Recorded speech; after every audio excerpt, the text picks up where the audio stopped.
What's going on, everyone? It's Nina Infinity. Welcome to my channel on this Sunday, this beautiful Sunday, where I am joined with my awesome, beautiful. I don't know if she's beautiful because I've never actually seen her face, but I'm sure she is because she looks like a rose. Aw. The rose, which is so apt for the stream, actually, because of Beauty and the Beast. Teresa is here. Hi, Teresa. Hey, Nina. I'm really excited about tonight's talk because it's really close to my heart. Oh, I love it. You suggested the stream, and I haven't talked Disney movies in forever, like Disney, like good stuff about Disney. So I was like, you know what? That's actually a really good idea. Let's talk about all our fond memories of what made us fall in love with Disney to begin with, because I mean, there was good things. We had good times. Yeah. It didn't used to suck. It didn't used to suck. It didn't used to suck. And we are going to be joined by Jayne a little bit later, hopefully, unless she fell asleep, in which case then she's probably dreaming about us once upon a dream. Otherwise, Teresa, tell everyone where they can find you.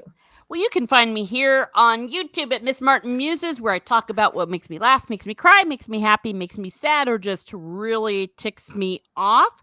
I'm going to be having a stream on Wednesday for the 10th anniversary of the TV show Once Upon a Time with none other than Bigglesnet and Mets and my nerdy home, our Stephanie. So please go ahead and like, share, and subscribe. It's going to be a lot of fun.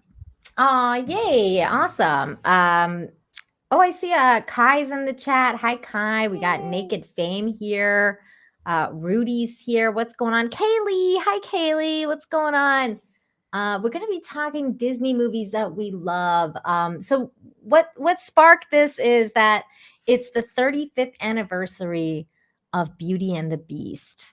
And I cannot believe it's been 35 years, to be completely honest with you. I'm like, well, it hasn't been 30 years. So, sorry, 30 years. I'm like, we're not that old yet.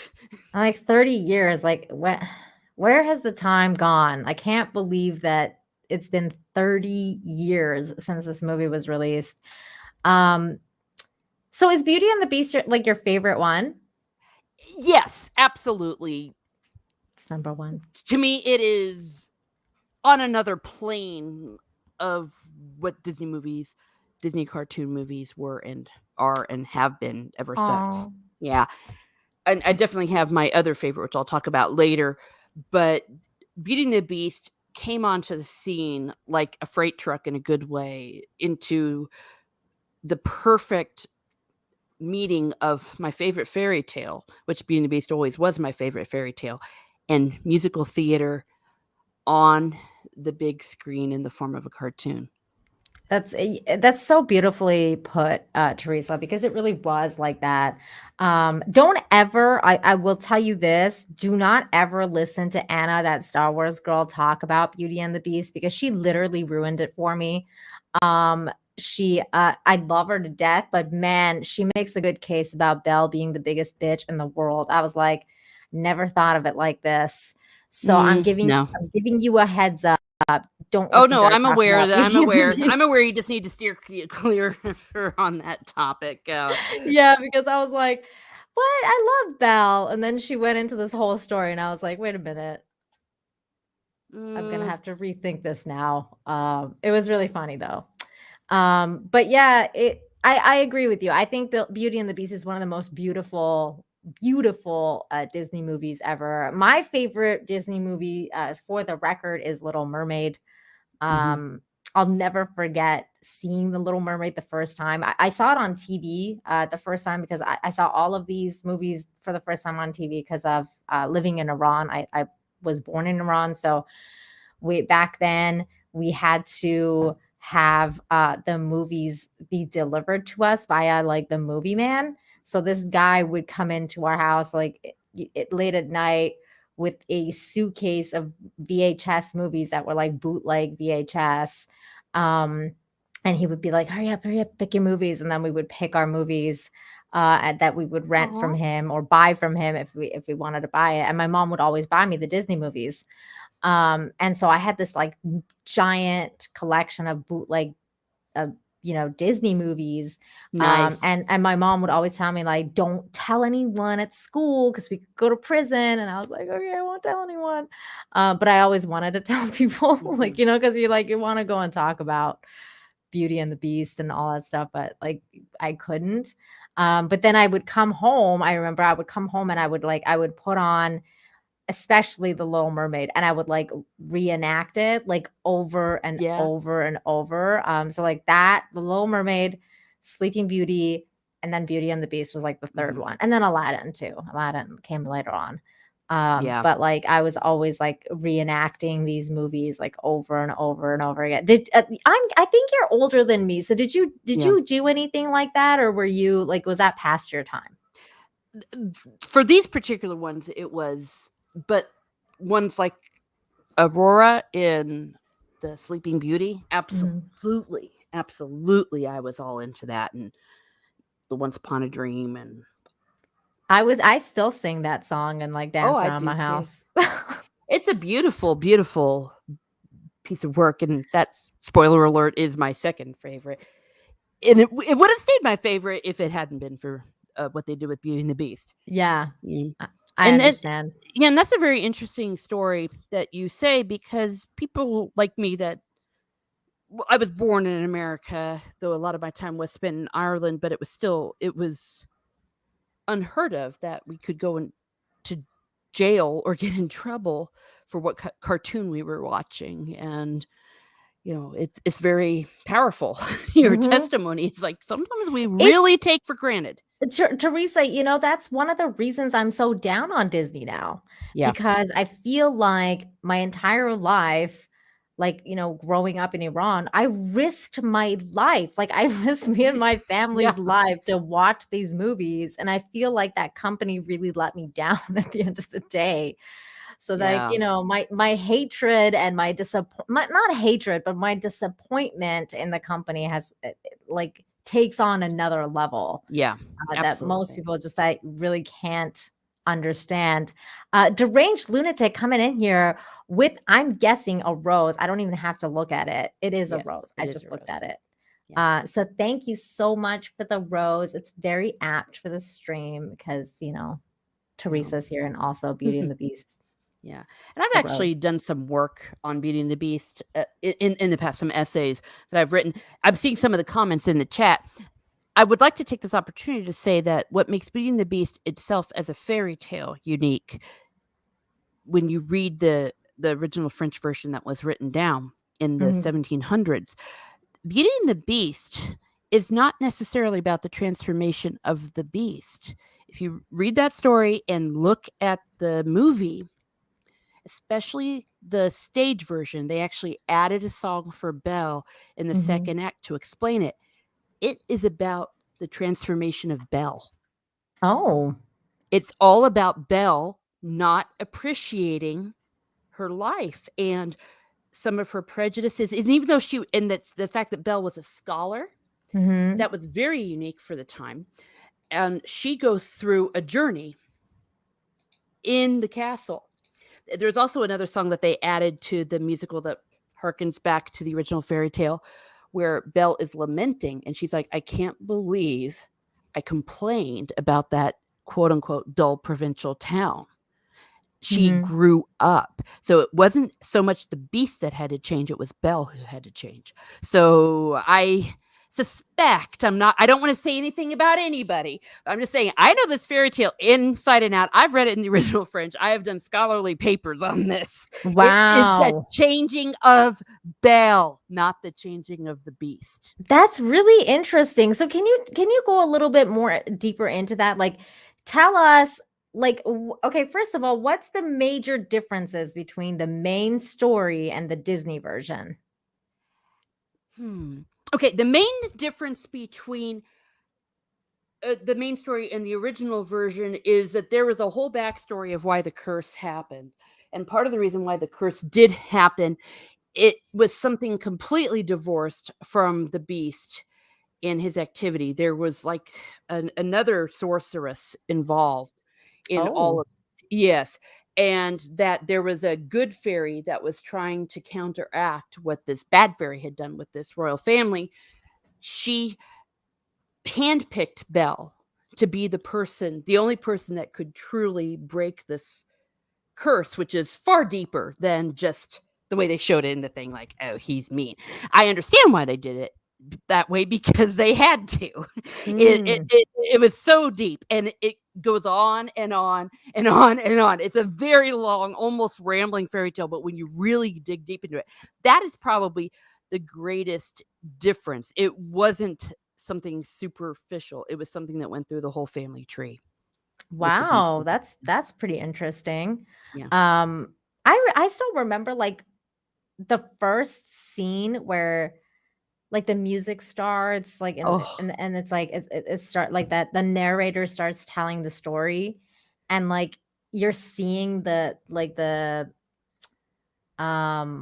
castle painted, and then it's like it's saying it through the painting. Like it was so mesmerizing and so beautiful, and like the way the story was being told was so like epic in a way. I really love that. I remember that the beginning like just had me glued to the screen. Like I was like, oh, what? Like what is this? Like, like just tell me more.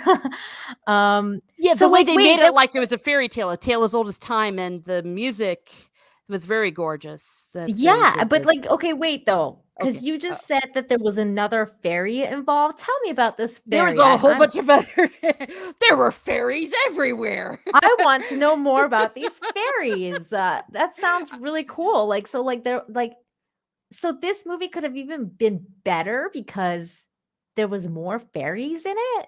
Yeah, it went far deeper, that they were choosing something to be happening. I want to double check my source very quickly about this, because Sure, I'm no like, great, problem. everyone's gonna go, no, I'm looking at the original Finch right now. No problem. While you do that, I'm gonna read this comment Go real ahead. quick. Hi, Nick. Says it's becoming uncommon for female characters to undergo character growth. It's usually male characters who must change. That's what I've been finding. I agree with you, Nick, and like I think like watching some of Gary from Nerdrotic streams like that, he's been talking about this kind of weird change that's been happening in Hollywood, where like for example you can't have a male mentor a woman anymore, and like things like that. So you're not really seeing female growth in characters all that much, especially nowadays, because they're literally like stopping that because they don't want. It's like as if women can't do any wrong and they're just born perfect, which is so weird. It's like the strangest thing, because we're human beings. Like it's not, I don't know, like we're flawed, very flawed human beings, and we make mistakes. And those are the things that make really good stories, like what you're just saying right now. For example, with Belle. Yep. Like, I mean, I picked that up too, like even in the Disney movie, like not so much that it was like, of course it was Beast's transformation, but it was also Belle's in a way, because Belle had to come to an understanding of like how her behavior affects what is going on around her. Like and basically like how, like for example, when she was like, when she was kind of like touting off about the beast, and then like Gaston took it in the wrong way and just kind of like pushed the mob into saying like, going after the beast and stuff like that. It's like if she hadn't opened her mouth, then that wouldn't have really happened. And it's like understanding like that, coming to those kind of realizations was also part of her growth, and understanding like that her dad wasn't this crazy old man. Like he wasn't like this, he wasn't crazy old Maurice. Like he was an inventor, and he had to do what he had to do because it was like his passion. And like, that's what you have to do when you're like, when you're an inventor. Like it's you can't stop what you love. You know what I'm saying? Precisely. So there was like so many things. There was like so many little nuances even within the story of the Disney story that was portrayed to me, that showed me that yes, Belle did have a lot of growth. Because I feel like at first she was, she was a young girl in this town, and she thought she was a little bit better than everybody. Like she was kind of Mhm. like a little bit conceited. Like she was like, like I'm just gonna live in my world of books and I don't care about all these stupid people and like blah blah blah. Like, little town, it's a quiet village. Yeah. Like, every day like the one before. And it's just kind of like, because everyone gets stuck in these routines, right? Yep. And so she was, and you can't really blame her. Like in a way, sometimes I kind of like really identified with Belle, because I feel like, especially nowadays, like, when you inform yourself and then you feel like you live in a world where everybody else is fucking retarded. I'm just gonna come Yeah. out and right and say that. Like you feel like you're living in a twilight zone where nobody understands you, and you feel like you're like almost like living in a like you're kind of like what's the word? You're speaking another language, like you're Yes. and no one understands you, and you're like, I'm speaking the same language as you. Like I don't know why you don't understand me. Um Exactly. Yeah, so yeah. I'm just soaking this in because this is part of why this story is so deep, and the way that they were able to portray it on there, because that's exactly what you just said is kind of what I was trying to also put into the words. But I did find my essay, so because I wanted to make sure I had all my sources correct on it. mhm. But yeah, from when I was doing some work, the the beast, the fairy, the stuff that had gone back in the past, there was an evil fairy who had the hots for the beast, or the prince rather, and he actually did reject him. And she made him into a monster and made him particularly a little bit stupid, and he could not express his intellect. And I say here, what do I say? The only way he could be restored was to have a woman to agree to marry him. He would always Oh. be asking to marry him, but the condition was it had to be of her free will, that it had to come from her intellect. Huh. Yeah, and there was a good fairy that was looking after the family that handpicked Belle, because one thing that made Belle such a layered character was she was incredibly, incredibly intelligent. She was also, what do I say? She was known to have firmness, a strength of mind beyond her years. She was also an incredibly good musician, that she was an instrumentalist. And when she and her family, they had actually lost everything.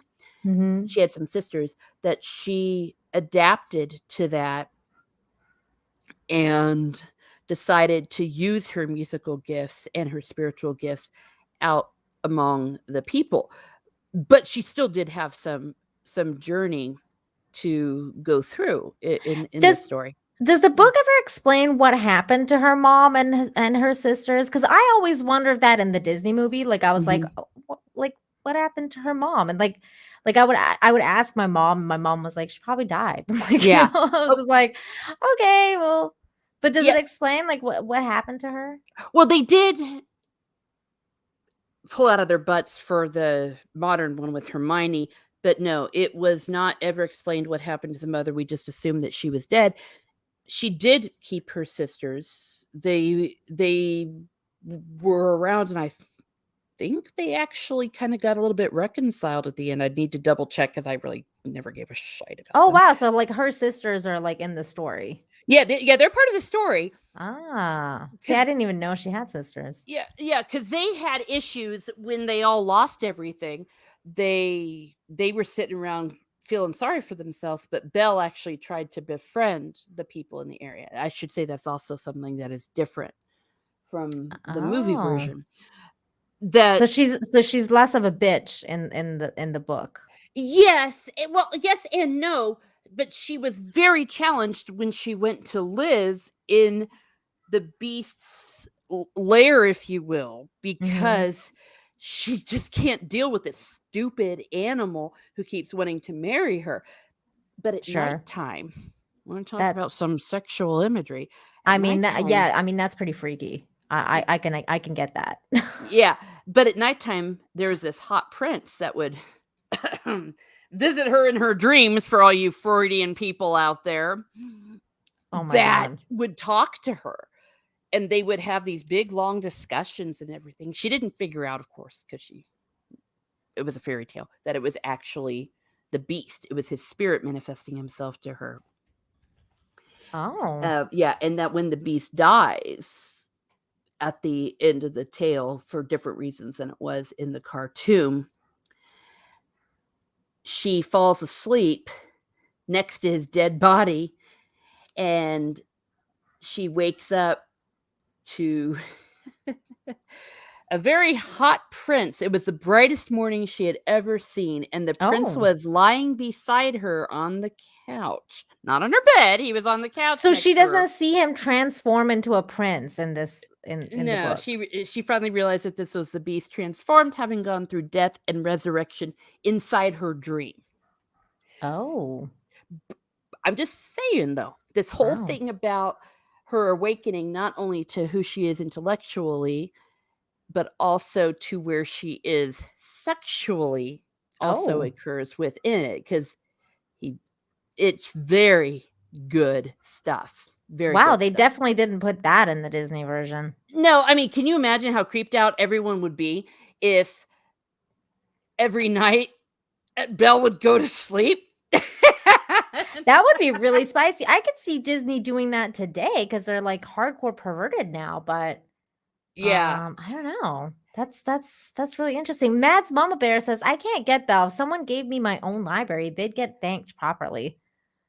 You know, I agree. Because when I saw that scene, because I was like so into books that when he when she gave him when he gave her the library, I'd be like, I would be in love with this beast. I'd be like, I don't even care. I'll just live here now. Well, and she was getting there, and that is when things started to shift with them. That's true. You understand, the girl's still not a furry. Come on. That's true. I mean, it's a freaking beast. Like exactly. What the hell? Like it's like it's literally a freaking creature with the horns and shit. You're like, yeah. I don't know. I don't know. Yeah. This is so much fun because this is just reminding me of some of the work I had done previously. But there's another part in the movie musical, the Change of Me. Are you familiar with that song? I'm sorry, the stage version of the musical? No. That is probably the definitive version of this theory because they added 2 songs for Belle. One was where she first goes to realize that she was going to be in the castle and was going to have to stay there the rest of her life. And she starts to reflect. She said, I cannot believe that I actually complained about that dull provincial town, what I would give to be back in that dull provincial town. And then, and then later she's trying to explain to her father that she's actually kind of fallen in love with the beast and how she's actually changed. And she's like, there's been a change in me, a kind of moving on, because I finally learned that good can come from bad. Because they were talking about everything, of course. I never thought I'd leave behind my childhood dreams, but now I don't mind. For now, I love the world I see. No change of heart, a change in me. So that little bitch, if you will, that she was at the beginning, they actually explored that more with lyrics by Tim Rice. Wow, that's really cool. Puss in Boots says it sounds like her seeing him as he truly is what changed him. Yes, exactly. Yes, yeah. And Jayne is here. Yeah. Hi, Jayne. Hello. Yeah. Hi. How are you guys? Jayne. Good. How are you? Good. Lost track We're of wearing time. Yellow. Yay! She's wearing yellow, and I've got the rose. Yeah. Yeah, and there's just one more lyric I want to do before we go into Jayne. Oh, well, that's go ahead. Go ahead, please. She says at the end of the song, "A change in me." She goes, "But in my perfect world, there disappeared for good. But in its place, I feel a truer life begin, and it's so good and real. It must come from within." Oh, so Puss in Boots is totally right. That's so sweet. Yeah. Belle is the one that has to change, not the beast. Wow. That's so cool. Jayne, Yes. what's your favorite Disney movie? Okay, so my favorite has always been Sleeping Beauty. Aww. I love that That's one. my second favorite. I think it's the first one I ever saw, actually. Really? So the song just sort of stuck in my head. I love it. I love that. I love that movie. Okay, wait. Before we move on with the Beauty and the Beast, I need to know, in the scene in Sleeping Beauty Mhm. where they're like battling over which dress color she would wear, were you guys pink or were you guys blue? Pink. I was pink. I was blue. Really? I was always like, go blue. And then like in the end, where she snuck in the blue and the blue became like the dress became blue for like the Mhm. longest time, I was like, yes. I was like so happy. Oh, Kaylee's telling everyone to subscribe to Jayne thank Theory. you. Subscribe to both Jayne Yay. and Teresa, everybody. The links are in the description. Thank you so much. So yeah, we're just talking about like basically like the movie and how the play is so, and the French book is so different than the Disney version. And apparently she has like sisters and all the stuff like and the movie, like I'm just like paraphrasing all the stuff Teresa has said so far. The latest movie? No, like the original French Oh, fairy tale. Yeah, the one with Okay. Villeneuve that she wrote down, and it's not the abridged one. You got to read the real one. It goes on Yeah. for about 5 million pages, but it's worth a good read. Yeah, Really? so Teresa was saying that like in the original one, the story is mostly about Belle and like her change versus the Beast and like how the Beast needs to change into a man. It's mostly about like Belle and how I guess she becomes a woman. It's like a coming of age story in a way. Yes. And the sexual imagery is there. Most people do confirm that it's not Freud there. Everyone saw it as a very sexually coming awakening story. I'll buy it with marriage, of course. Mm-hmm. Can you because Jayne missed that part. Can you tell that part again about how she wakes like how like the Beast transition versus like the way it was in the Disney story? Well, yes, the Beast dies from several things. Heartbreak is one of them. Wow. And Belle goes to sleep, and as she goes to sleep, she's dreaming of him. There's a big burst of light, and oh boy, she wakes up and he's lying next to her on a couch. What? Okay, not on a bed, but on a couch, and he is transformed. Now, he had been visiting her though every night since she'd gotten there, and they had these big old intellectual discussions because he was also her intellectual equal. But part of his curse was that he was made to sound dumb. So when he's in his beast form, he can't really converse with her on an intellectual level. And I want to make it a little bit clear. The Beast did have to change in the Disney version a little bit. It wasn't just all put on Belle, but it's just an interesting inversion upon it that they actually had to face each other as equals.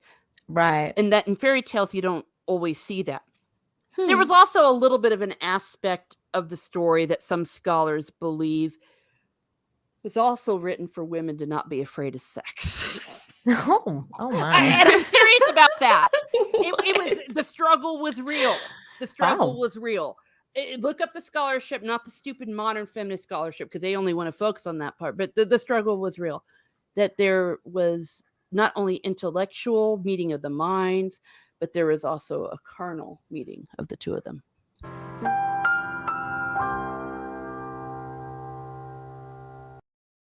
They should adapt that version. I would die. That sounds to hot. see that version. I would, maybe I'll do it. Oh, I just told her I was reading from an essay of mine. I'll send y'all the essay later. But I did a lot of that research about 10 years ago, and I got that published on a site. So maybe we can talk about that later. This is an advertisement for my Interesting. intellectual writing. I'm very interested in seeing that version. 200 Watt Studios, thank you for the $2. Says algorithm sent me to Beauty Island, and I love it. Beauty and the Island. Yeah. But the cartoon masterfully comes very close to the themes, though, of this. And when they are dancing together in the ballroom, Mhm. they are in love. Yeah. Well, Through the beauty, I don't the know if music. they're in love yet because I think she falls in love with him when he gives her the mirror.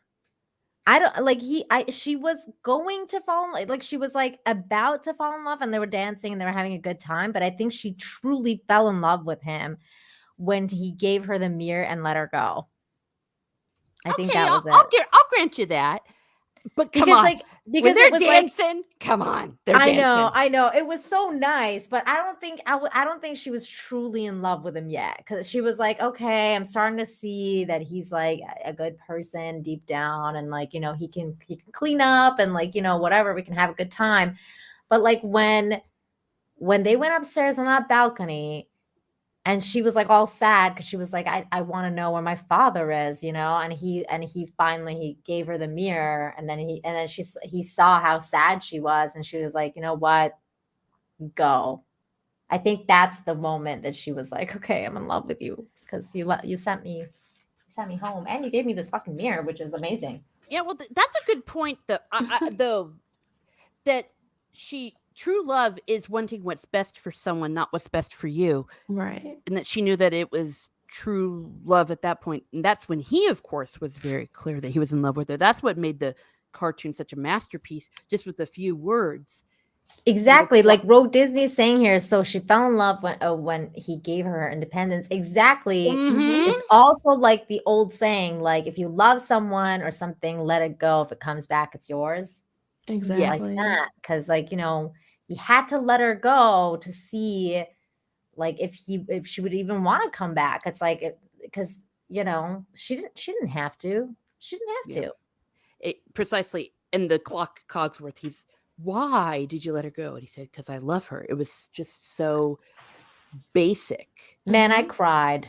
I remember when I was like crying, and like I remember like when he died, and like when like Gaston like basically was like, that bastard. Oh my god, I was like, I was bawling. Like I was bawling, like the tears, like the rain and like the way that it was like dropping, that was like my face when I was little. Like I still get teary-eyed thinking about that moment when I really thought that the Beast was dead, and then the light shone, and then he started to get lifted up, and she was like, I love you, and then oh my god, it was so good. You see, like reliving that moment. Girl, you just gave me the shivers. You just gave me the shivers because I'm just remembering this. And I just want to say one thing. I am standing up and I am waving my arms and saying, anyone that then therefore tries to tell us that this is a story of Stockholm Syndrome, you can go F an effing flying leap. It is not Stockholm Syndrome. I don't think what Nina said just proved it. It is not. It is far deeper than that. It was such a good story because it really showed like it may have started like that, like at the beginning, because you think, because she's like kind of like, okay, you take me prisoner, let my father go, right? And at first it starts like that because they're like, she's a little prisoner in this freaking castle, but then it changes, like the story starts to evolve into something else, because first you have the magic side. So you have like, I'm talking specifically the Disney version. So you have like Lumiere and like everybody kind of like pitching to show her that the Beast is not like this insane creature, like that he is much more than he lets on, right? And I think that like through their friendship and through their actions, she also started to kind of learn like how maybe he's not like such a bad person, because why would these people care about him if like, or these creatures, because she doesn't know they're actually people. Why would these creatures care about him the way that the they clock do? like him? Yeah, And a like candlestick. why? And a teapot. It's really weird. Like, why would you like anyone that would be your kind of like your master and like kind of like I don't know. It was really it was a really weird thing. I also really like the like all the mood in the movie, like the when it's dark and gloomy, it's like I mean, it was just so well drawn and like just like all the mood was so set right. Like in the you had the dark, creepy forest, and then you had this like amazing castle, and then like you had the daylight, you know, like during the day, and how like when he like finally like lifts the curtains in the library and lets the daylight come in, or like when they're like in the and together in the snow in the background, and how light and bright and beautiful it is, and how like even this dark gloomy castle is not always like that. When there's love and life and happiness and laughter, doesn't necessarily needs to, you know, it's not so dark always. So it's just like I don't know, there's just so many good things about that movie. Yes. I also like the dialogue with the characters too, amongst one another, not just when they were interacting with Belle or the Beast, but just when the teapots, for example, were talking and between the mother and child. It was, you had emotional moments. Even with the side characters, you cared for them as much as you did for the main ones. Naked Famous changed his avatar photo too. No. And I need to acknowledge that. And he says, exactly, this is why I wanted to kill the Beast. I love that you've taken on the role of Gaston. Interestingly, like I always thought, even when I was a kid, I always thought Gaston was truly the Beast in the movie. Like I was like, yes, you know, in like even when I was a kid, I was like, well, he's worse than the Beast. Like he's so mean, and he wants to like just kill the Beast for pretty much no reason. Like the Beast didn't do anything to him. Like, you know, why is he wants to kill him? He's so jealous and has so many problems. Pathological. He is pathological. And because it's a children's movie, ultimately, she even says it. She spells it out, and we forgive them because it is a cartoon. She says, he's not the Beast, Gaston. You are. I love that line. Yes. Naked Fame, as Gaston says, I'm the hero. Just look at that hideous monster. Oh my God. Didn't do anything. He kidnapped my girlfriend. She wasn't your girlfriend, bro. She wasn't your girlfriend. She wasn't that into you. I mean, she turned him down how many times? Yeah, she turned you down. No means no. Exactly. Trona Watt Studio says, serious question. Do you and your husband watch this film and do you two feel romance when you do? I've watched it with him before, but he's not as passionate about Disney movies as I am. So, no, because he doesn't care. Whereas I do.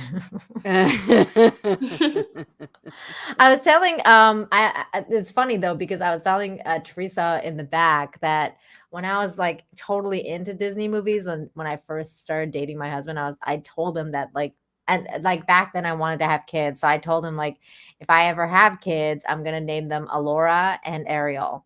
And he was like, we're not naming our daughter Alora. And I was like, why? Or sorry, not Alora, Aurora. And I was like, why? And then he's like, because she's gonna get teased in school. Like they're gonna call her Ahura. And I was like, fuck. Like, really? I was like, what the fuck? And so he wouldn't let me. It was like, no, there's no child of mine's gonna be named Aurora. And I was like, oh, it's Briar Rose. I'm not naming my kid Briar Rose. I'm naming you after a thistle. I mean, you can name her Rose, but Briar Rose, dude, what the fuck? That was Aurora's name, or her other name. What a terrible name. That's terrible. Wait, isn't Briar like a title? I don't think so. No, it's like I thought that's like a title, like Lady Rose. But I don't think so. No? Everybody Google. Briar. Okay, hold on. I'm Googling this shit right now. Is Briar Rose a name? Literally everybody Google. The name Briar Rose is a girl's name.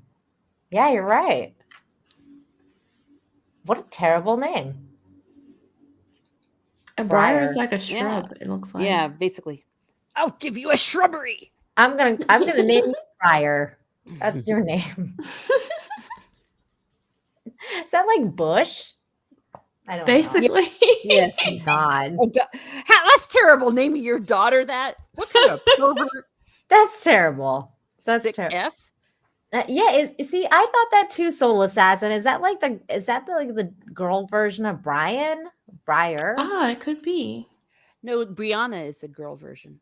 I've seen Outlander. I know that to be true. Yeah, because Briar is spelled BRIAR, by the way. Yeah. Briar. Well, and it's also German. Most of these were all in German anyways. Beauty and the Beast was the only one in French. It is German. Well, except for Beauty and the Beast. Yeah. La Belle et la Bête. So what was your favorite part about the movie? Teresa, what was your favorite part about Beauty and the Beast when you first saw it? It was most likely the scene in the ballroom. First of all, the song Beauty and the Beast, as sung by Angela Lansbury. Holy moly. Great song. Great song. We hadn't really had a new musical movie song like that and sung by someone like Angela Lansbury. But also, do not underestimate that for us, we had never seen anything like that on the screen, because that moment when they are showing the close-up of them dancing from the top of the ceiling kind of down to the bottom, those 3-4 seconds, that was the first computer animation. So when I saw this with my friends, I understand, high school, right after Friday, we were out of school, the first showing at 4:00, bam, we were there. We were gasping. It was the equivalent of what people must have felt in 1939 when they saw Wizard of Oz all of a sudden in color. It was that amazing. So absolutely that moment, for all of those reasons, it blew me into the hemisphere. Oh, wow. That's really cool. What about you, Jayne?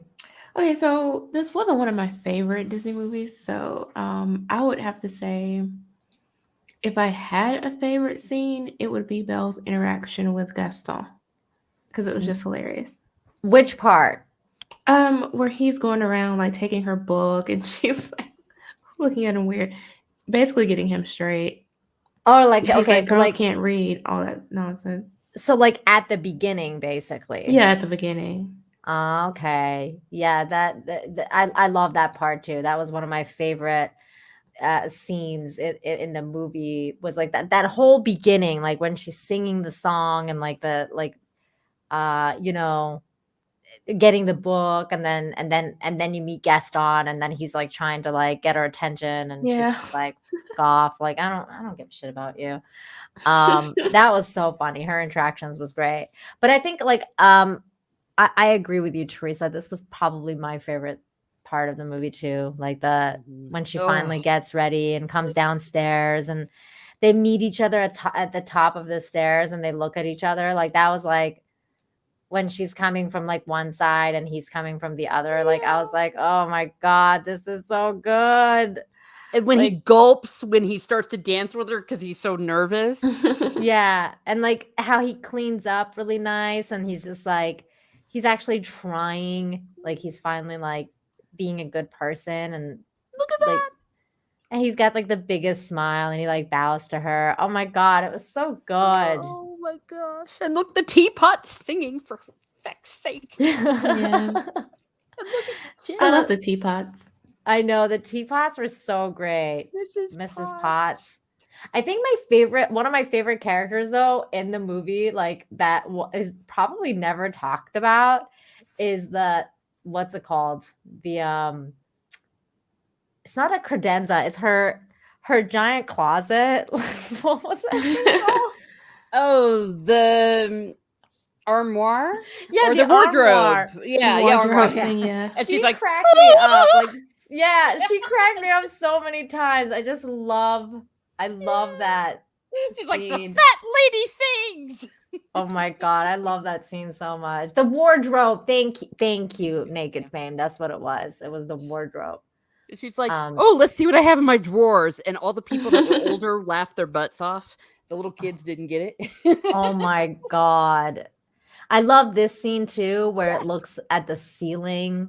Yeah, and this is the moment that's coming up, where the brief moment where it had the computer animation. There we go. Yeah, this part with the 3D. Cool. See, we had never seen anything like that before on the big screen on cartoon. Yeah, it was just, we gasped. It's beautiful. It was one of the most beautiful shots and historic for sure. See, look at that. Look at that. Aww. Oh, look at these. They're all like, yeah. I love that when he like looks up and he's just like, hey, because she's like kind of like curling like into his arms. And I love that scene too where Lumiere is like telling the lights to like dim so that they can set the mood. Oh my God. This movie is so good. It's beautiful. Look at that. It is. Stars. It's gorgeous. It's so gorgeous. But yeah, so like there's a lot about this movie that I really, really love. There was another thing that, well, like, okay, for my story, like I'll tell you my story about like, because I had this kind of like this thing with The Little Mermaid, because The Little Mermaid was the first one I saw. And The Little Mermaid was crazy because before that, like I had seen like stuff in color, like, but we didn't like my parents and my grandparents still had like the not color TV.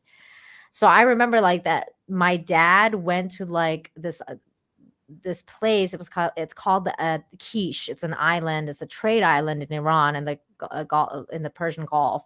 And he went and he got us a color TV and he got us a VCR. So we'd never had anything like that before. Wow. So then he brought it to Tehran and he set it up. And the first thing that he had, and he brought it with him, was The Little Mermaid. And it was an actual legit copy, Teresa. It wasn't like a bootleg. It was like legit, like, a copy of The Little Mermaid.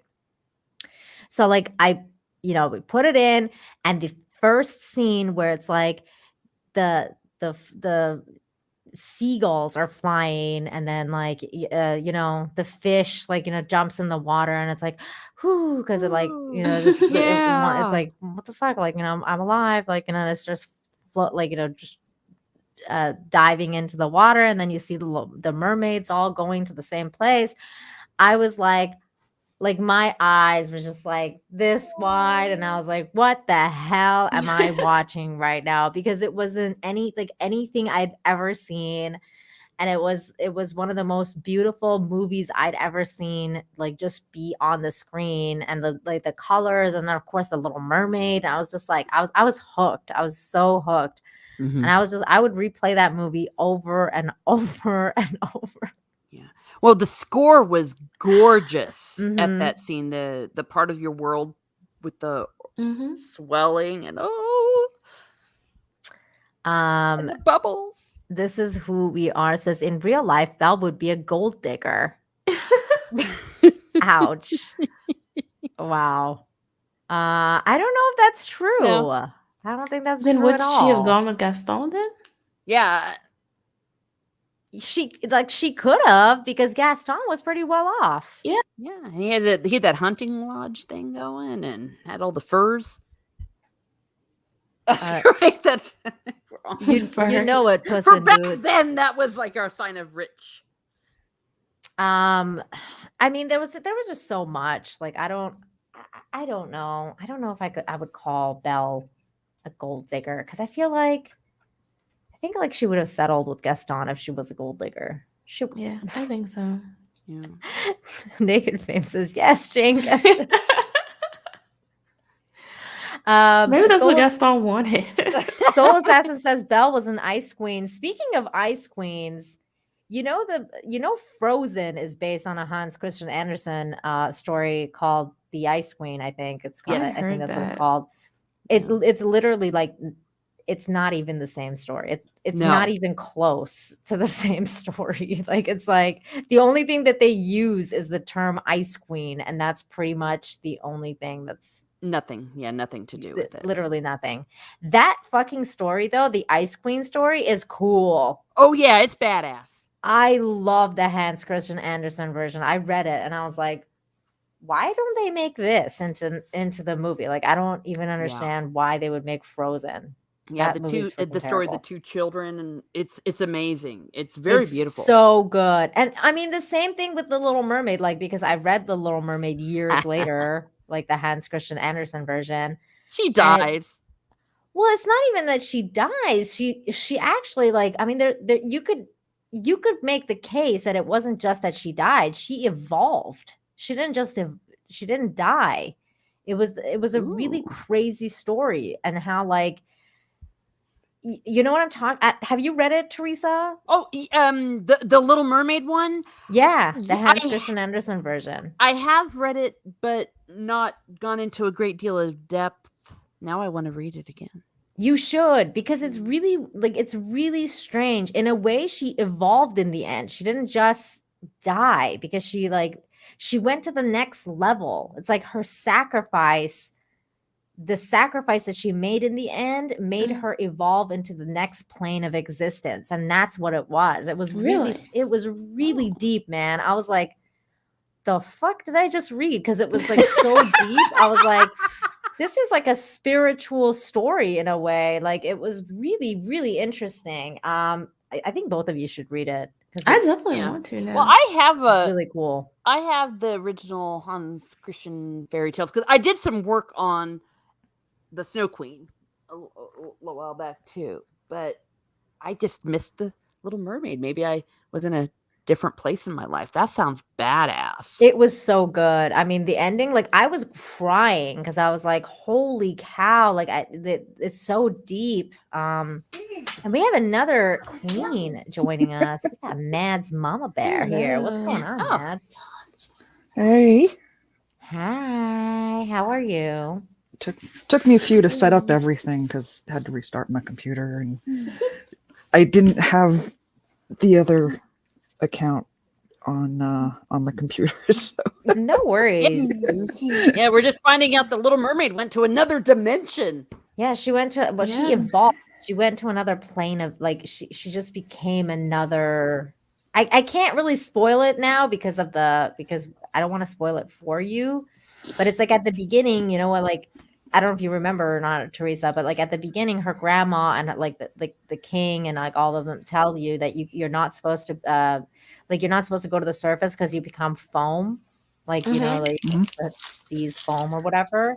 Later on, when she makes a sacrifice, she does turn into foam, but it's not just foam. She evolves into the next level because she like sees herself like she's it's like she's floating and she's seeing all the stuff that's happening, and she realizes that she's basically like evolved into like whatever you want to call it, like an angel or whatever. It's really cool, man. I don't know. Wow. Really cool. I mean, it's a little bit left up to interpretation. So if you want to like interpret it that she died, you could, but I didn't. I thought, like, I mean, in a way it was a death, yes, but it wasn't like a total death. That meaning like there's nothing left and you're just foam or whatever. She ascended? No. Yes, she ascended. That's exactly what it is. She ascended. She like became enlightened. She like went to like a higher plane because of the sacrifice. It was really cool. Mads, what is your favorite Disney movie? I saw you hate on Beauty and the Beast a little bit in the chat. That one made me so angry when it came out. This movie made you angry? Beauty and the Beast, actually, yeah. Why? Well, obviously it wasn't like the original with all of the, innuendos that Teresa mentioned, but I grew up reading Beauty and the Beast. It was one of my favorite storybooks. And yes, it did have the sisters in it. It had the whole thing where it actually showed growth with both characters. Mm-hmm. And how she differentiated so much from her sisters, who were, granted, they were more greedy type thing, like Cinderella's sisters. stepsisters. And all, the one wanted some gems, the one wanted, again, something equally ridiculously expensive. She just wanted a rose, and it was something as simple as that. Oh. Yeah. Well, yeah. And yeah, those were some of the finer details that you do get in the story, and the cartoon definitely scraped the surface. Yeah, and they sat aside those characters, which actually did have some sort of more than just a side tale for the story. They did have their own playing point to bring in Gaston's gay sidekick. Oh, Lumiere. Oh, not LeFou. LeFou. He wasn't in the book. I don't remember him in the book. Well, Gaston wasn't in the book either. Yeah. Wait, Gaston wasn't in the book? No, he had nothing to do with anything. Yeah. So, like, she didn't have a dude that was constantly trying to get her to marry him and stuff? No.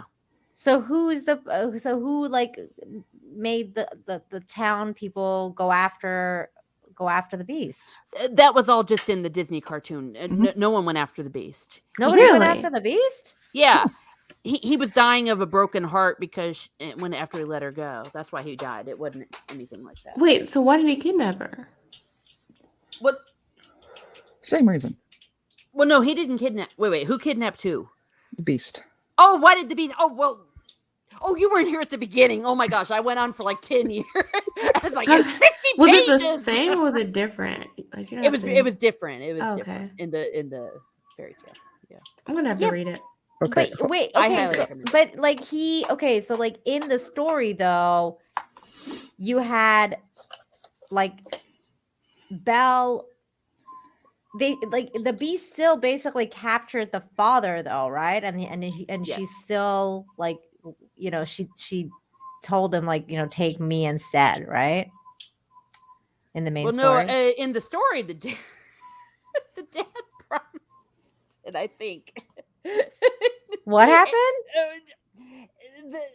He offered up one of his daughters. Oh. Yeah. And that goes a little bit with that metaphor about this whole arranged marriages and not being afraid of sex and all that kind of stuff. Yeah. It wasn't that Belle chose to be the daughter to go. Yeah, Jayne, apparently there's like fairies and shit in this story. I gotta read this story. That is. I'm looking through my notes here. Yeah. It's deeper. It's I fun. think they were high when they wrote it. Maybe. What were they doing? Snuff? That's probably true. I mean, come on. They were all high back then. I was actually just about to respond to Naked Frame with, if LeFou was any gayer, he'd have his own role in a Disney reboot. Oh shoot.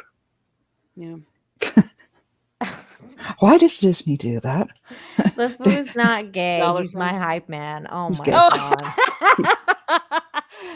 He'd sweat rainbows if he was any gayer, sweetie. Hype man. Yeah. I love the way. Well, I love the way that when the Hermione version came out, they were all, oh my gosh, we're going to reveal LeFou is gay. And I'm like, he was always gay. He was twirling around literally on his toes, for crying out loud. It was. Oh my god. I didn't know though. I didn't pick up on it. I didn't pick up on that at all. Like, I did not think he was gay. That is not something I thought about. Well, I don't know. He had a whole song waiting and ready about the man's pecs and all of that. I mean, we've seen the guys occasionally break out into song, but never about each other's bodies. Wow. Yeah, that's just creepy, man. Melissa Lord, thank you so much for the $2. Says, hey girl, Sleepy Hollow and Mickey Xmas Carol are my favorites. Aww. I love Mickey's Xmas Carol. Sleepy Hollow. I don't think I've ever seen that one. Is that a Disney one? That was actually again that was one of my top favorite. Had to watch it every Halloween. They would put it on the Sunday night Disney movie before Halloween. They would do it every year. Like what characters were in it? The Sleepy Hollow one. Yeah, you had the basic characters. I mean, you did have the headless horseman. Damn it. Like, is it a Mickey Mouse one? No, it's animated. Mickey wasn't really in it. It was humanoid characters. I don't think I've seen that. I've never seen that before. No, that falls under the it's not a happy story, and probably a little bit. We'll go with the word dated. So they pretend it doesn't exist anymore. Wait, so is this this it? Like, is this it? Yeah. I've never seen this before. It is honestly one I had to watch every year. Oh. Yeah, Brahm, Ichabod Crane. Look at it. Oh no! Wait, I did see this. Yeah. I think I even have the book. Hey, look at that! It's Cinderella. No, wait, never mind. It kind of looks like Cinderella. Cinderella, old Sleeping Beauty. That is probably why I actually had to gravitate towards it a lot. Cinderella was my favorite story. Okay, so Cinderella is your favorite one? Always. Aww. Dutch. Cinderella. So that's it. I'm gonna have to check that out. I've never seen that one. Yeah. So Yes. okay, so what? But Cinderella is a lot darker, like in the story as well. Like, Absolutely. It's not. All of them are darker. Yeah, they all like chopped off toes and feet and ankles. I mean, that even, one was messed even the up, original man. Snow White. I mean, she chokes on the apple. She does. It's not poisoned. They should do that. They should make the dark fairy tales. Yeah. And, they're making everything else dark. Why not? Right. Why not these ones? I mean, these ones were the OG Dark Tales, and they didn't actually come out with any. They were. Yeah. Unfortunately, in the case of Cinderella, they will never go as dark as the original tale. No. Naked Fame is trying to pick up people in the chat as Gaston. Wow. Well, I don't know if I should be offended. He hasn't tried picking me up yet. yeah, we're no. He's been a good Gaston-y kind of. I troll. love it. I love Absolutely. it. But you see, they're nakedly. They are. Gosh darn it! Bankrupt. They are intellectually bankrupt with their They remakes. are They're making nakedly remakes. bankrupt. Yeah, well, they are, but they're doing remakes and thinking, let's make it interesting by having the fairy godmother be trans or something to that effect, instead of being truly brave and just by golly going back and let's have some raw Cinderella. Yeah, like let's make the actual Hans Christian Andersen where she freaking stabs the dude, like all that kind of stuff, like that. Oh man, you Or like want to when, go really dark Cinderella- with Hans Christian Andersen? Little Match Girl. Oh my god, that story that was is so messed sad. up. I know, the orphan. That story was fucked up, dude. I Oh cried when my I watched that God. shit in Iran, and I cried a lot. I was like, why is this story even on TV? Like, what the fuck? That's so sad. Oh. It was so sad. But like, when they show the they'll have to make a movie where the stepsisters literally like cut off their toes to fit the slipper. Yeah, And the they wouldn't ankle, do that. and they only noticed because there was this big trail of blood, and some birds were saying, "Aren't you noticing there's blood everywhere?"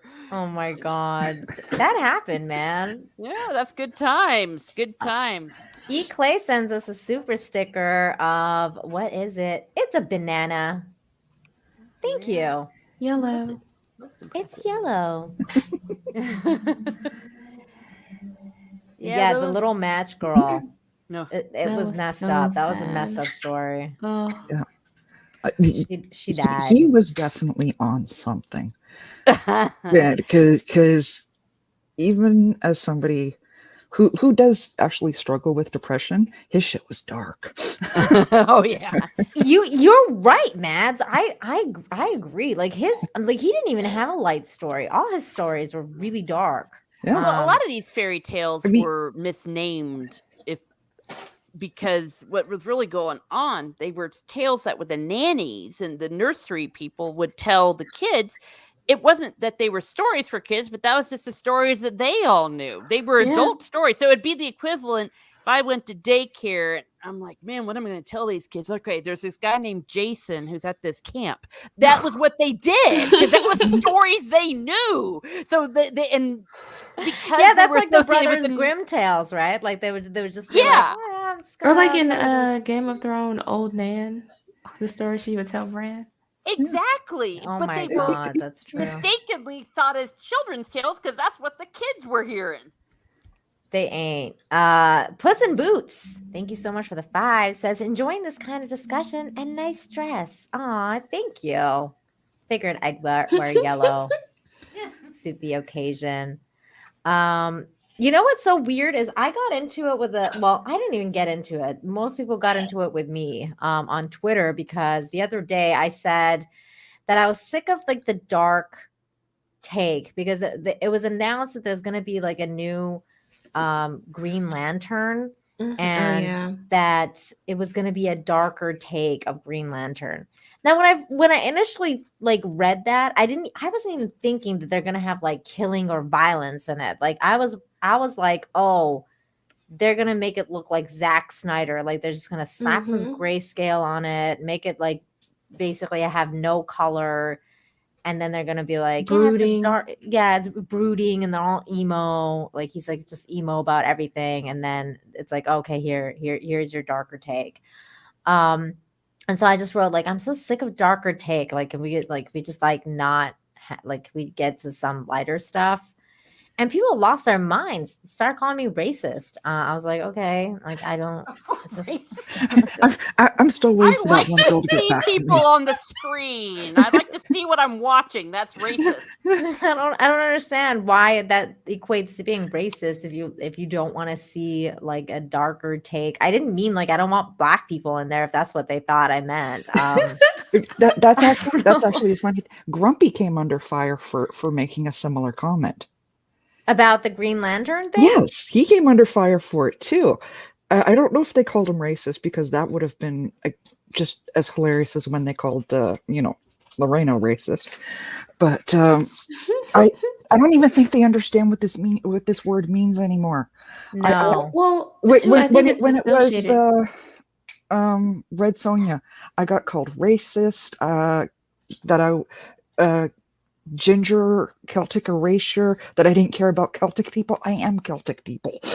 Wow. I think they just lump it all together. Like at this point, if you don't like anything that they like, then you're racist, you're anti-vax, you're all this like insert thing here. I mean, like the guy, like, he responded back and he was like, well, I could just like go down your timeline and you're anti-vax. And I'm like, okay, you can make a case that I'm anti-vax, even though I'm not. I'm anti-vax mandate, which is a totally different thing because I have been vaccinated and I don't, I'm not going to be like, don't, make sure you don't vaccinate your babies to rubella. Like, I'm not going to go and tell people that shit. That's stupid. But like, it's not like, but at the same time, like, I was like, okay, I could see you making a case for me being anti-vax, but racist? Like, I don't know how you get that. Like, from like, okay, I don't want a darker take, but all right. But the reason I brought that up though, is that you guys are right though, that's the one thing I wouldn't mind seeing the darker take of is the legit Beauty and the Beast, Cinderella, like Hans Christian Andersen, Little Mermaid. Like, you give me the darker because those are the original stories, though. Yes, exactly. I'll take the darker. Yeah, as long as we can see what's on the screen, I'm fine with that. Exactly. As long as I can see what's going on the screen, I'm totally fine with it. Yeah, I am anti season 8 Game of Thrones episode 3. Thank you. I'll go with some though. Like I did like the darker Power Rangers thing. Oh, true. It just has to make sense to me, like the direction you're headed in. What darker Power Rangers thing? I didn't see that. There was, I think it was on YouTube. I don't know if it was an actual movie, but it was a mini concept movie, where it's them in the future. They've grown up, and you see how all of this violence that they engaged in and fighting aliens to defend the planet, how it broke them emotionally. Oh my god. It is hilarious. Awesome. That's so funny. Good though. Isn't that kind of like what they wanted to do with that CW show with the Powerpuff Girls? And that's just dumb because the Powerpuff Girls loved what they were doing and they were spoiled rotten. Girls. Yeah, it was completely different to me. Well, I mean, like the Like, Power why would you Rangers. make them negative? But the Power Rangers, I could see, especially because they were adult or they were teenagers, I guess, when they were doing it, and the people they were going up against were much more vicious. It seemed to me for some reason. That's what I Oh. recall. It worked better for me than trying to do it with trying to turn kindergartners into suddenly these 20 somethings. Well, and also in the Power Rangers, there was a couple of them that didn't want to be Power Rangers. Like they were like, I just wanted to be a normal guy. Like yeah, it was thrust upon them. Yeah, it was thrust upon them. So I could see it like that versus the Powerpuff Girls. It wasn't like they didn't care. They loved being Powerpuff Girls. Zach says it was a short film called Power/Rangers. Okay. It was. I'm gonna have to go back and look that up again. Yeah, that sounds really cool. MJ1 Media says, my earliest Disney films were Pinocchio, Snow White and the Seven Dwarfs, The Aristocats, Aladdin, and The Lion King. Oh, I wanted to tell a story about The Lion King. Majority of those are now, if you have them, they are collector's editions. I do. I have them all. Okay. First of all, the Aristocats is freaking awesome. And my cat once like stood up and looked at the cats while I was watching it, and it was really cute. I was like, oh my God. They were like singing, and I was like, oh my God, she wants to be a cat. Because everybody wants to be a cat, and she was like, meow. Am I right that was the one with the cobra cat, the cobra snakes? Was that the Aristocats? I forget. No. Okay, never mind. I just remember that one. A woman, Baroness or whatever, was was leaving in her will all of her estate to her cats. So the butler, instead of pulling logic and going, well, cats only have this long of a lifespan, and then I get the money. He goes, no, I need to get rid of them now. Yeah, okay. And he tries. He tries to get rid of them. And it's a very long time since I've seen that one. And they go through this whole trek back through, the English countryside to get back home. To find their way home. To find their way home and come across some very, again, we're going to go with dated images. Cats. Yeah. Yeah, that's probably why we won't ever see him again. For the record, I loved Scat Cat. I still love Scat Cat. Oh my God. I love that cat band. They were the best. Okay, so here's my Lion King story. So Lion King, I watched The Lion King in Iran. That was probably the last movie I watched before I moved here.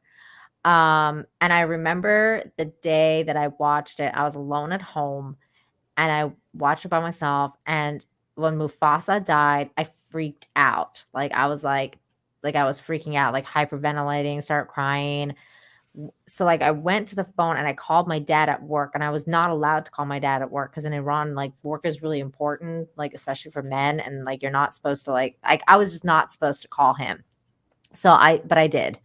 And I was it was an emergency. It was an emergency because I was I thought my dad was dead. For some reason, I was I need to know he's alive. And so I called my dad and got through his secretary, and they were like, oh my God, is his daughter is calling him, go get it. It was a big deal. So they finally got him, and he's just he came to the phone because he was all shocked. He thought maybe something really bad happened. And he's like, hi, what's going on? And I was like, Mufasa died. And I was I just started bawling my eyes out over the phone. And he's like, who the is Mufasa? He had no idea what I was talking about. And I was like, Lion King. And I was saying all this in Farsi. So I was calling him Shah, which means Shir is king, lion, and Shah is king. So I was like, Shah. And I was telling him, and he's just what are you talking about? And I was I was watching this. He's start from the beginning. And I was I started watching this movie, and it's Lion King. And then the dead lion died. And he's just okay. And he's like, oh, he's fucking shoot me in the face. And then he was I'm fine. He kept trying to convince me that he's okay. And he was I'm okay. I'm at work. That's where you called me, and you're talking to me now. So I'm okay. I'll be home soon. And then he came home that night, and then he gave me the biggest hug, and he was like, "It's okay, like I'm good, I'm okay, I'm alive." And I was like, "Don't die, Dad!" And he was just like, "Don't worry, I won't." And because I turned it off after that, when that scene happened, that movie was done for me. I had to turn it off because I had a really bad reaction to it. I had a bad reaction. It was traumatizing. Well, the whole "long live the king" that was creepy. And he's like that, and you see him get trampled. Oh my god, that shit was nuts. So I had a bad reaction, so I turned it off.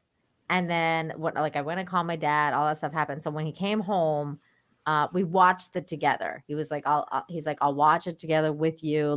We can get through this. It's okay. I'm here. We can get through this. Yeah, we can get through it together.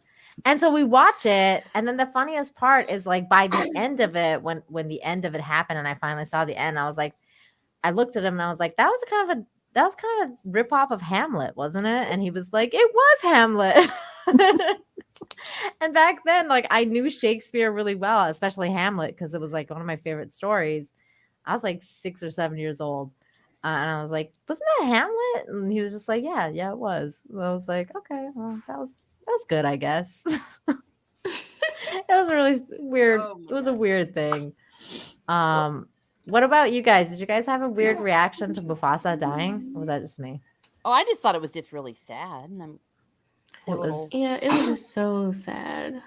Well, it was traumatizing seeing him fall to get trampled. I was in college by this point, but when he fell off the cliff and oh my god, just couldn't believe it. No, the betrayal. Then what? Oh my god! And what a jerk of an uncle trying to convince his little cub nephew that he was a murderer. No, I know, right? Darthside says, "I love Scar." Man, you just love all the bad guys. Yeah, I don't know. That was really traumatizing. I did love all the hyenas though. They're so funny. See, Scar poetic justice. They ate him. No, Scar is the one I would love to see them do one of their modern reboots on, like they do with the other villains. Like a spinoff. Scar's the older brother.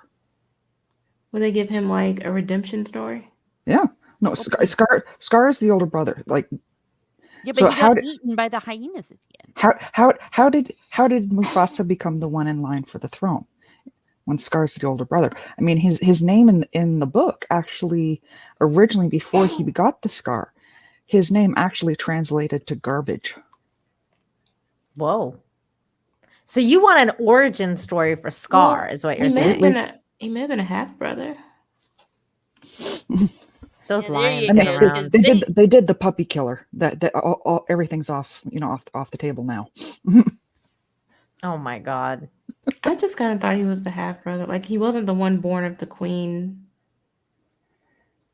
I always thought he was younger. I didn't know he was older. Well, it's true though. That doesn't the one lion dude screw about 200 women at the same time? I mean, they do all the women, I think. Yeah, the pride. Yeah, so yeah, he probably didn't even know who his mother is. For a pride to have two males in it, it is exceedingly rare. Yeah, so there you go. That's why. MJ1 Media says, if Lion King was in any way realistic, Scar wouldn't have had Simba run before sending the hyenas kill Simba. He'd have personally snapped his neck and there and then. Not just that. I mean, would have ended the movie. Yeah. The part that's really going to wreck your brains, and I'm sorry about this. There is no other animal on the plains that eat lions. Not even the hyenas will do that. No. There's only one animal that will. Hippo? Lions. Oh. So you remember Scar sitting there with that skull? Mm-hmm. Cannibal. Whose skull was that? Probably their daddy. No. I don't know. More recent. Oh. I don't know. Yeah, it's Mufasa. Oh. The lovely bunch of coconuts scene. Yeah. Oh my But God! wasn't he? I Was thought he it? got crushed. They got crushed. Yeah, it's something to do with the meat. Oh God. Rudy says Pumbaa and Timon would be a gay couple in the reboot. They were you know pretty they much that in the would. original movie. I was gonna say. I didn't Who's see it that? like that. I thought they were It was just the friends. 90s. Come on. I didn't see it like that either. No, I don't it's understand why we joking. have to add sexuality to everything. I didn't see it like that at all. I thought they were just friends. No, it's just a joke because they're just Because they just sing singing and dance. like He did dance. put on Oh a my hula skirt. I'm God. just saying. I mean, they're I'm two way different too animals. They don't innocent. even fit together. Yep. Oh God. All right, let's talk about some fun stuff, like how there's all these weird, like sexual innuendos in Disney movies. Is there one in Beauty and the Beast? I don't remember one if there was one. Other Because than I the know whole in subject Little itself. Mermaid they have the castle that's dick shaped. Yeah, the phallic thing. I actually have that The VHS VHS cover. cover. I Yes. have that too. It's in Canada. But also, that wasn't the only scene. There was also the scene where the priest gets a boner in the original cut. Oh my gosh! Yeah. What? Why? There's just a boner in the middle of like it Just randomly, forgive the pun, randomly popped up. just literally popped up for no reason. Like it was the scene where they're like getting married. When he And was getting married to Ursula. yes, when he's getting married to Ursula on the boat, and then the guy's like marrying them, and he like there's a tent, like it just goes up, and you're like, what the f? Like why? My brain won't allow me to see that in a Disney movie.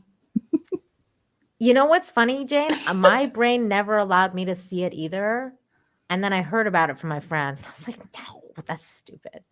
So I like went and tracked it down, like I like frame by frame. I was like, I have the original copy. That's not it. So I like went and I put in the movie and I frame by frame, and then I was like, well, I'll be damned. You know, like it was there. And then I think there was in Lion King there was sex spelled out in the sky. Yep. When Simba is like lying down and looking up at the sky. Sex was like spelled out in the stars. I don't remember anything in Beauty and the Beast. I think there was something, but I don't remember what it was. Oh, guaranteed there was something. I mean, the whole thing was just a walking innuendo. For what? Bestiality? Yeah.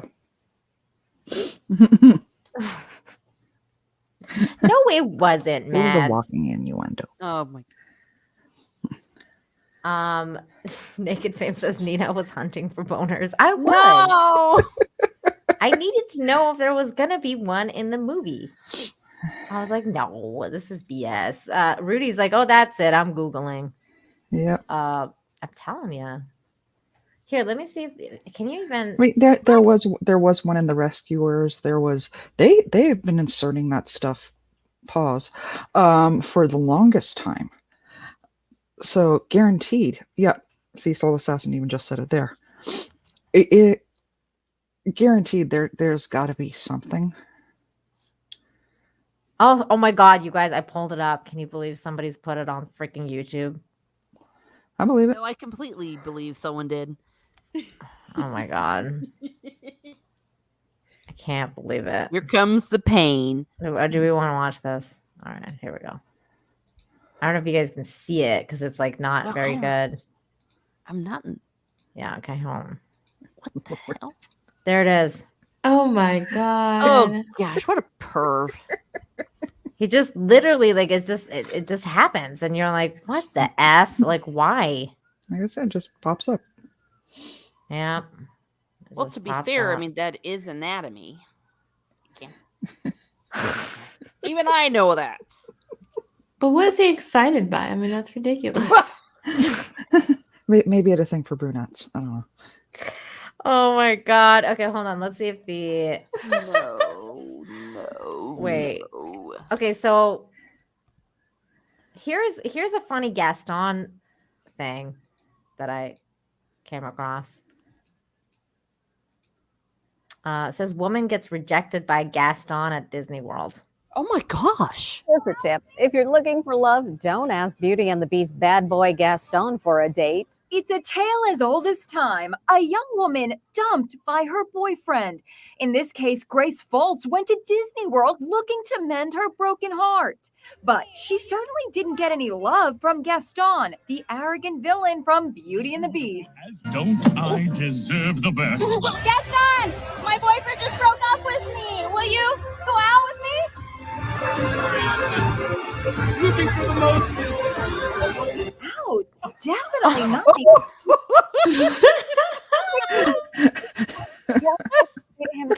Wow. Gaston, you're looking for the most beautiful girl in town. Well, you found her. Looking for the most. Dude, he owned her. Yeah. That's mean, but in a good way. Makes you wonder why he broke up with her, because they did specifically say he broke up with her. True. Oh, that's He true. didn't say she wasn't beautiful. She just wasn't the most beautiful. Yeah. That's true. Well, and Gaston at Disney World is freaking hysterical because he does He roast is. everybody. Here's another video of him. Apparently some dude challenged him to push-ups.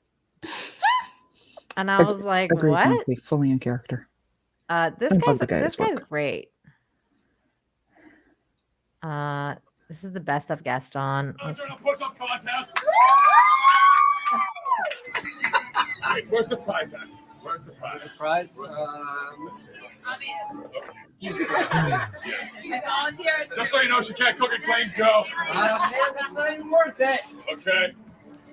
Someone say go when you're ready. Ready? Okay. Ready? Go! 1, 2, Boy, hurry up! Dude, Gaston's really doing the Looks push-ups. like he's struggling. Perhaps he needs a hand. He's cheating. That's hilarious. Oh no, he's doing it for real. Yep.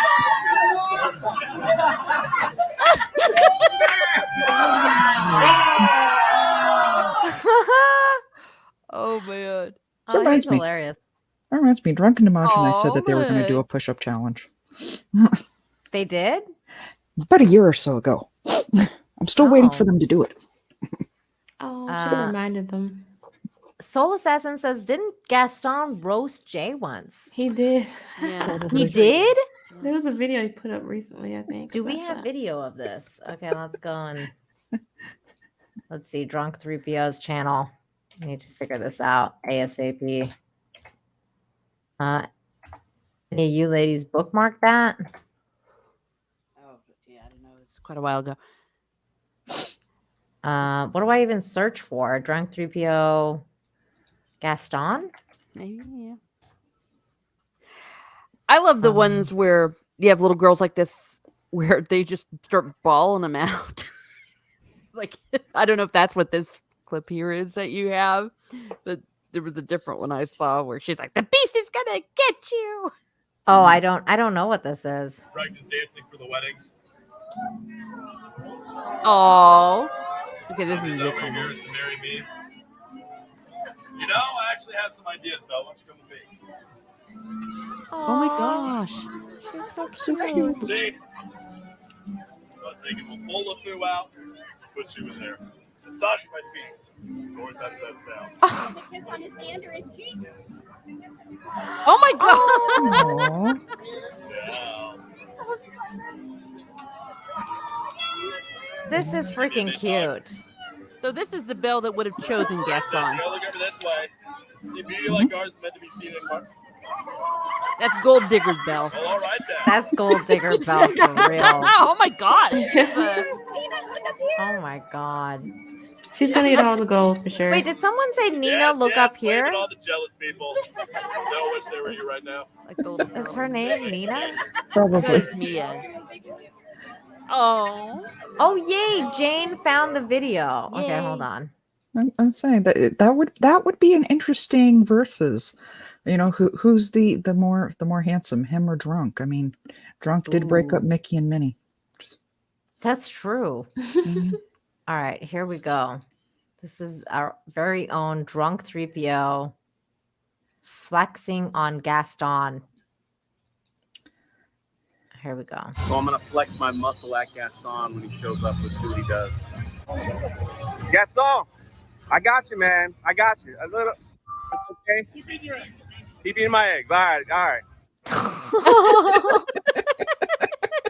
I'm gonna flex my muscle at Gaston. Hilarious. Shows up. Let's see what he does. One more time. Gaston, I got you, man. I got you. A little. Just okay. Keep eating your eggs. Keep eating my eggs. All right. All right. I will say Gaston definitely has some nice cake back there. He was pretty hot. Mm. I kind of like the other Gaston better though. I thought he was hotter. Huh. The guy that was doing the push-ups. I can appreciate what this one was carrying, behind him. So. Oh, okay. All right. I thought that guy was packing. He had a fake ass. Probably is. I mean. Oh my god. Naked Fame says, "How is this even a question? I'm clearly the most handsome." Oh my gosh. I love how Naked Fame is so into this tonight. Right? It's bonus points, man. Bonus points. Okay, so here's a good question. We haven't talked about who our favorite princesses are, although you can tell from like our favorite movies who they would be. So I'm guessing, Teresa, your favorite princess is Belle because that's your favorite story, right? Yeah, with the Aurora in a close second. Yeah, same here. So like Ariel and then Aurora. Mads, I'm guessing Cinderella is your favorite. Yeah, I got to go with the originals, Cinderella and Snow White. Okay. Jane says be right back, so we'll get Jane's after. But who? Oh, okay, so like Grumpy Old Ninja says his is Mulan. Soul Assassin says Jasmine. Jasmine was hot. Thinking of the more recent ones. The Tiana, I absolutely adore her. I that is the one. The don't sing challenge. I would fail that every time. She was really cute. I really liked her too. I love Pocahontas was the hottest. I like Mulan too. Pocahontas was really pretty. I really liked her too. I don't think she was technically a princess, Darkseid. Pocahontas was really underrated at the time because it didn't even I don't remember it getting a theatrical release. I just remember it came to straight to the VHS. No, it did have a theatrical release. My sister was working at Disney at the time, so she got all of the hype up for it, but it was the sequel that went straight to VHS. Yes. Oh, see, I never saw Pocahontas in the theater. I only got the VHS for it. It never ended with her dying of smallpox, though. This is true. Oh my god, you guys! They also didn't put her at her proper age, so that would have been a little bit of a now they would have problem. Yeah. Now they're a bunch of perverts. Yeah. So Darkseid said Ray. She's not a princess. She's not a princess. Jeannie Mac. Ray. Well, I always say that the unfilmed sequel to all of these is 9 months later, she gave birth, but died in childbirth. And then he married someone else next week because he needed a male heir. That's how most of these stories would have ended. Pretty much. Puss in Boots says Minnie Mouse. That's amazing because she's definitely like the legit princess of Disney. She's OG. Princess Leia, I feel like is not really a Disney princess, even though they want to make her a Disney princess. Well, they are owned by Disney.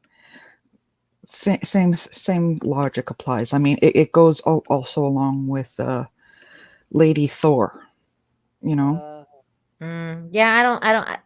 Not for me. Marvel's owned by Disney.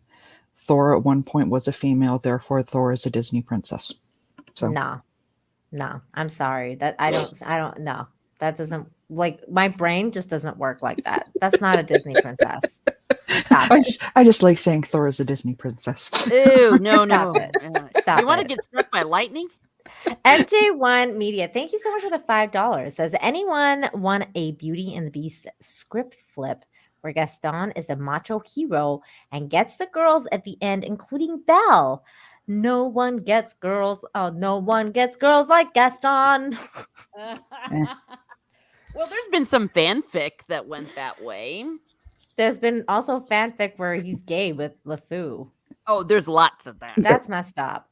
Yeah. Well, in the actual stage version of the musical, of the movie rather, they had Gaston talking to the triplets that after he married Belle, they would still keep their rendezvouses. So, well, okay. So Jayne is adult back. humor. Yeah? Jayne, who's your favorite Disney princess? My favorite? Mm-hmm. Aurora. Okay, so like, yeah, that's what I figured too. Because Little Mermaid is mine, and Aurora is my second favorite.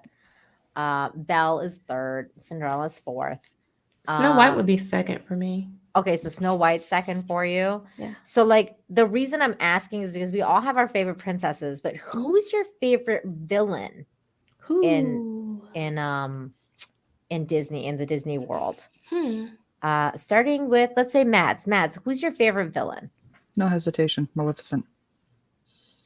Me too. I was so scared. Maleficent. I was like, she was so evil. I do want the story behind Ursula and the whole how did she get exiled? Wait, actually, I just made a mistake. I meant Ursula. Ursula was my favorite. I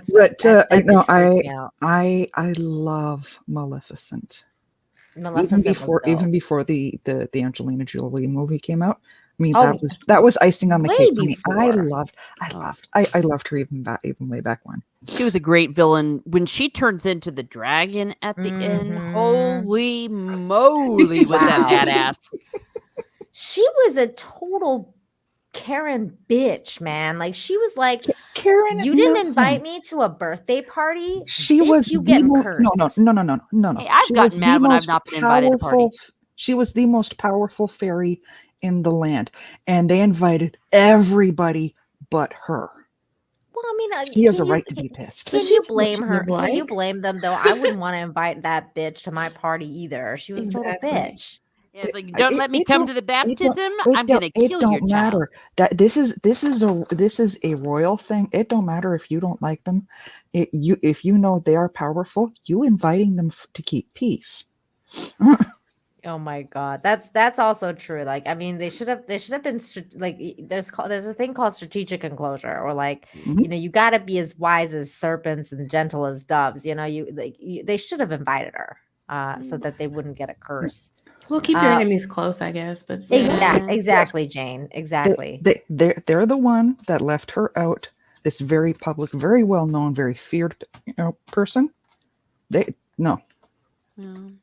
I like how Zach went and changed his image to Gaston. Everyone's Gaston. Everybody's Gaston. Oh, Gaston. I love it. I love this. Okay, so Ursula freaked me out as a kid. So I think, like, yeah, it's definitely a toss-up between Ursula and Maleficent for me. I was like, man, these bitches are freaking freaky. But Jafar, too, like, came in a freaking close third. Because especially when he went all evil and he turned into a snake, I was like, like that. He was freaky. Ursula has one of the best villain songs, right up there with Dr. Facile. I love that song where she's like, we got the body language. She's like humping the air. Oh yeah. Don't forget the importance of body language. Oh my god, that poor was so good. Unfortunate soul. Okay, so Teresa, who's your favorite? Maleficent? Yeah, I think she's a magnificent villain. How creepy is it to have a baptism getting crashed by an evil fairy who instead turns it into a curse that's gonna be murder getting pricked on her thumb on her 16th birthday? That is evil as fudge. Yeah. You know what's funny is how, like, the most, like, okay, Jayne, so who's your favorite? Any Disney villain? Any Disney villain. Cruella. Cruella. Okay. She's batshit crazy. She nuts. Exactly. She freaking wants to kill dogs, man. That's that was messed what up. did it. Yeah. I don't even think Maleficent would kill dogs. I think, see, but that's the thing. Like there's 4 women here, and out of all the Disney villains, we picked 4 like women. Women villains are freaking nuts because, like, like Jafar is freaky, but like not as freaky as Maleficent. She freaking went nuts and cursed the baby. It was the same with Dr. Facile from The Princess and the Frog.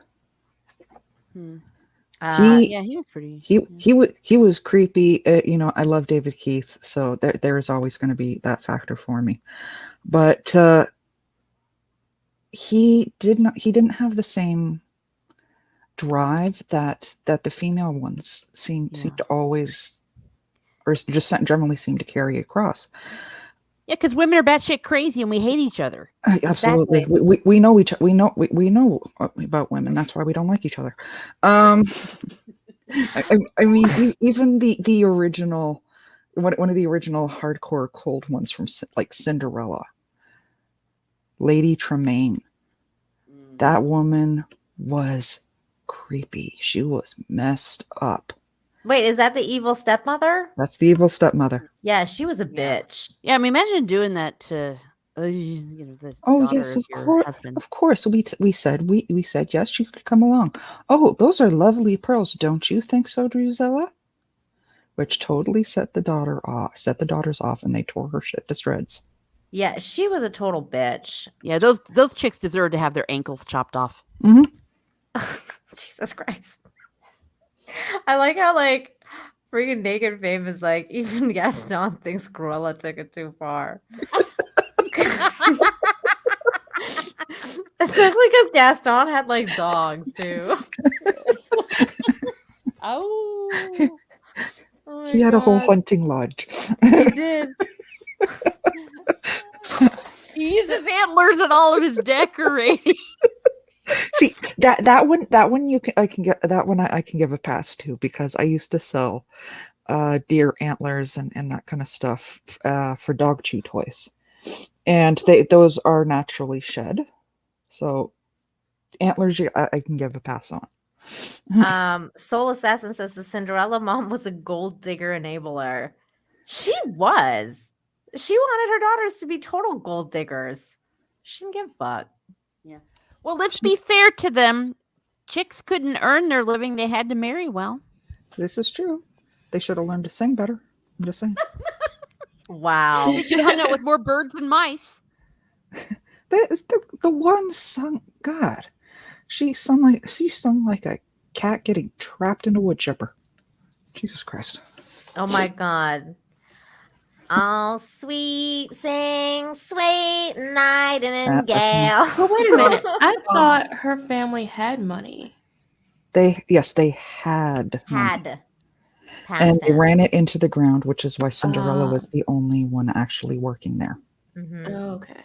Yeah, because the girls needed all of the fancy dresses. They blew the father's fortune. Mm-hmm. And that bitch was a bitch. What's it called? Okay, so here's the next question. What is your favorite memory of like watching a Disney movie? Like your favorite memory of watching, like, whether it's Beauty and the Beast or any of the other classic Disneys. Like, for me, it was that Mufasa one that I told you guys about, and also like dressing up and playing Ariel. And like, even like Aladdin and like all my pretend play that I would do. And my mom would sometimes like get involved, and she would do it too. Like she would just like pretend to be one of the characters, and I would pretend to be one of the characters, and we would like reenact the whole movie together. So those are some of my favorite memories. What are some of yours? Jayne, what's one of yours? I mean, sort of similar, except for me, it was, of course, Sleeping Beauty and the ending song, the Once Upon a Dream scene. Mm-hmm. I just remember constantly singing this song and dancing around the house. Oh, I still do that. I do that when I have my broom out. I love that song. That's so cute. I just imagine little Jayne doing that. That's so cute. Adorable. Little I can imagine her doing that like last week. Probably so. That'll be my next working on the TikTok. dishes. I know you. I was doing that night. We were talking in the thread. Yes. We were all Teresa. singing Once Upon a Dream. I was solely singing that when we were talking about it. Yeah, I love I Wonder too. I love that song. Oh, I love that too. Why each little bird has a someone. I love that. We are gonna totally get a copyright strike. Oh, we are. Okay, what about yours, Teresa? What's your favorite memory?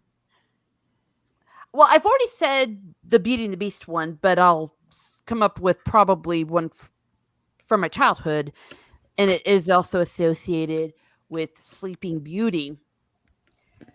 Not necessarily from the movie or watching it, but I have a very early memory of being in Puerto Rico with a whole bunch of friends of the family, and we had a little clubhouse, and one of the older girls would read to me Sleeping Beauty from the book based on the movie in the clubhouse every day. That is magic. And I still know her. We were all basically raised as cousins, even though we're not related because our mothers are best friends. And I still know them. We still have a connection. But that was magic. That's so cute. Oh, I love that. What about you, Mads? What's your favorite memory? I've got two.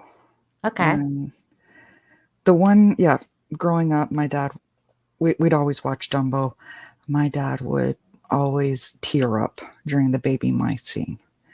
And that became such a strong memory. I actually learned the song to sing to my daughter. Not that my dad ever got to hear that.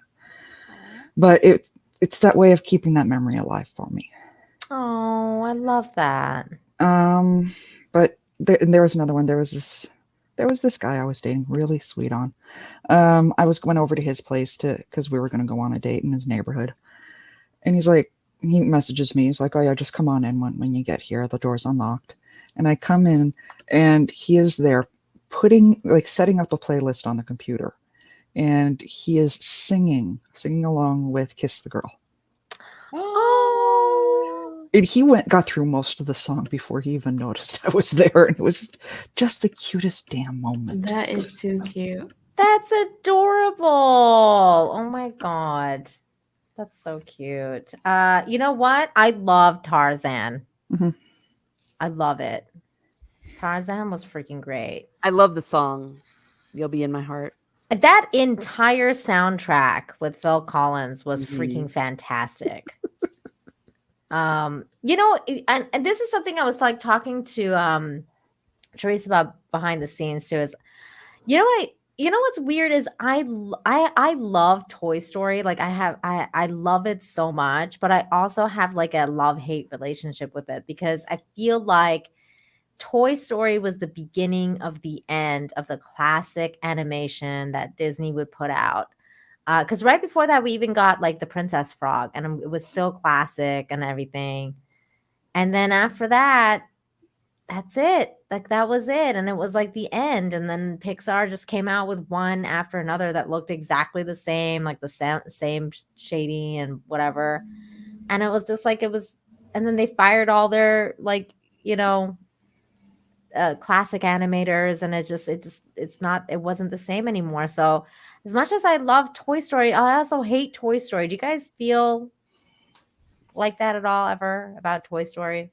I feel like a art was lost, that it would be the same again. Yeah, I feel like that too. What about you guys, Jane? Not so much Toy Story. I mean, the Princess and the Frog thing just seemed lazy to me. You didn't like Princess and the Frog? Not at all. I like the cell shading, but I thought that the story wasn't great. Like I thought the story could have been better. It wasn't. It was like like a cheap version of a Disney princess story. Yeah, they could have done better. But like that was the last one though. It for the music though. I love the music too. It was so good. And that's really weird that you didn't like it, Jane, because it was about Louisiana. Like it was about your And it was culture. terrible. That might be why it hits too close to home. I mean, with the new one coming out, there is that off chance that actually it's not even on off chance. I'm already getting irritated by seeing red because there are it's set in Canada. What movie is this? Disney Pixar's newest one coming out.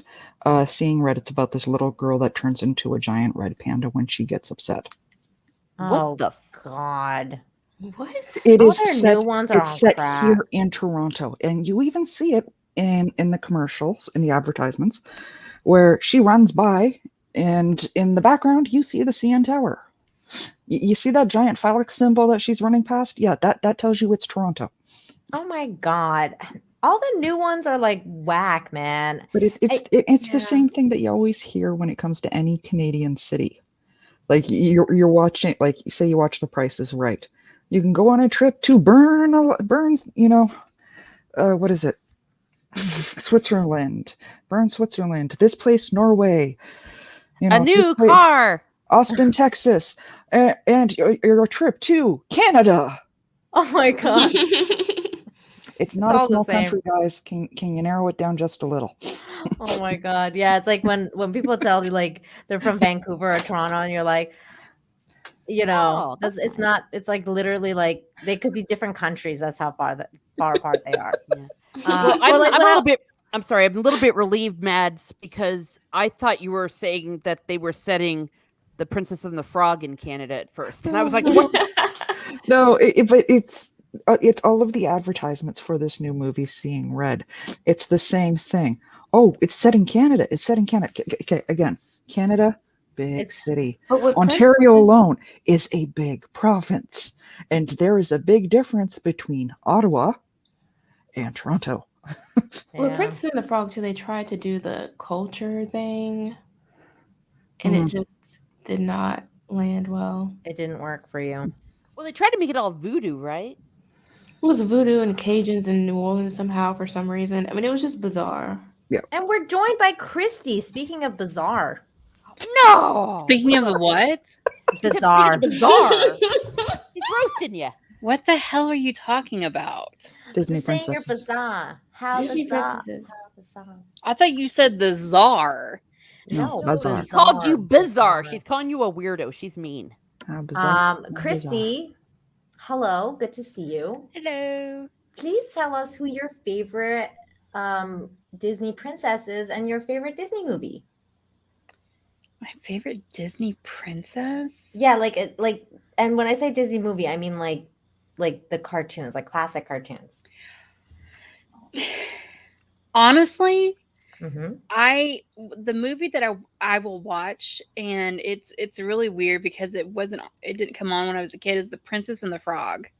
I watched that with my oldest niece when it came out, and I watched it because both my nieces are about 10 years apart. So that's the one I really like. But favorite Disney princess? I mean, That's probably so funny. Belle. Probably Belle. Aw, yay. That's so cute. Same as that Teresa then. Great That's so minds funny think because alike.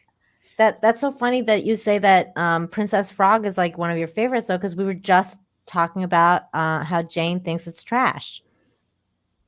Well, I like it the best because I just have fond memories watching it with my nieces. So that's the only reason. I love that. See, that's the thing that brings, like, that's why I wanted to do this stream, is to talk about these fond memories, because there's so much, like, I have a lot of fond memories watching Disney movies, and that's part of the reason it breaks my heart that Disney's like such a shitty company now, because they created so many good memories within my heart and within who I am.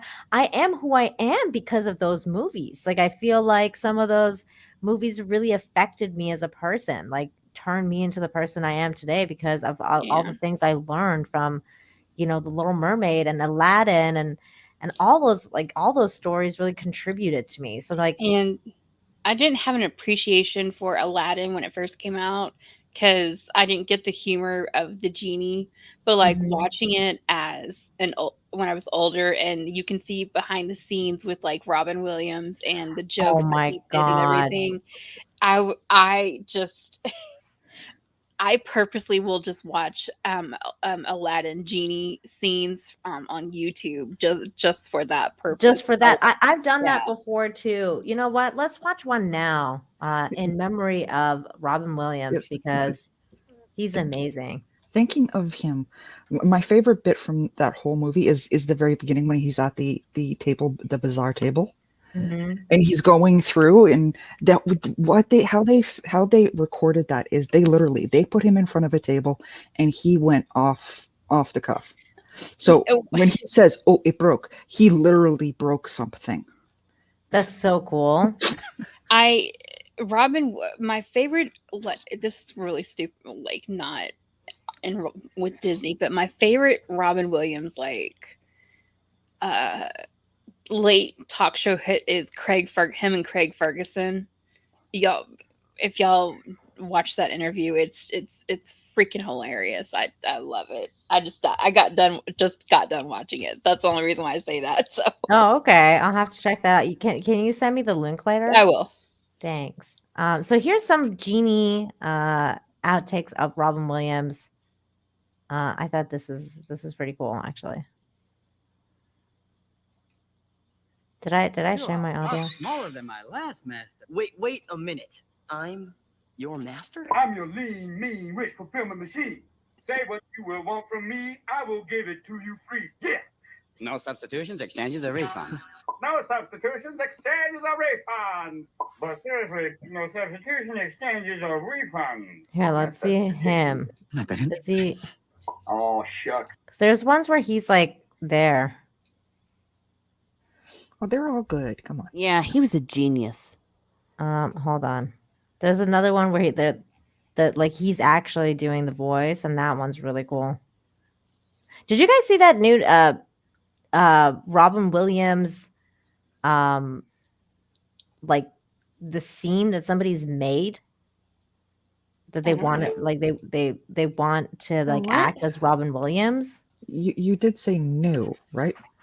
Yeah, like a new one. Like somebody's acting as Robin Williams. Okay, because it sounded like nude for a second there, and I was worried. I said nude and Robin Williams. They're not words I not nude. No, new. Do y'all have a consensus? Like, what's your like least favorite Disney movie? No. As far as like. We've talked about favorites. We haven't talked about not favorites.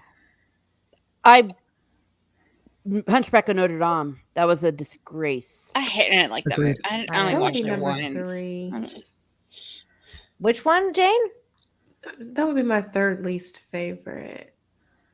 What's your first least favorite? The Princess and the Frog thing.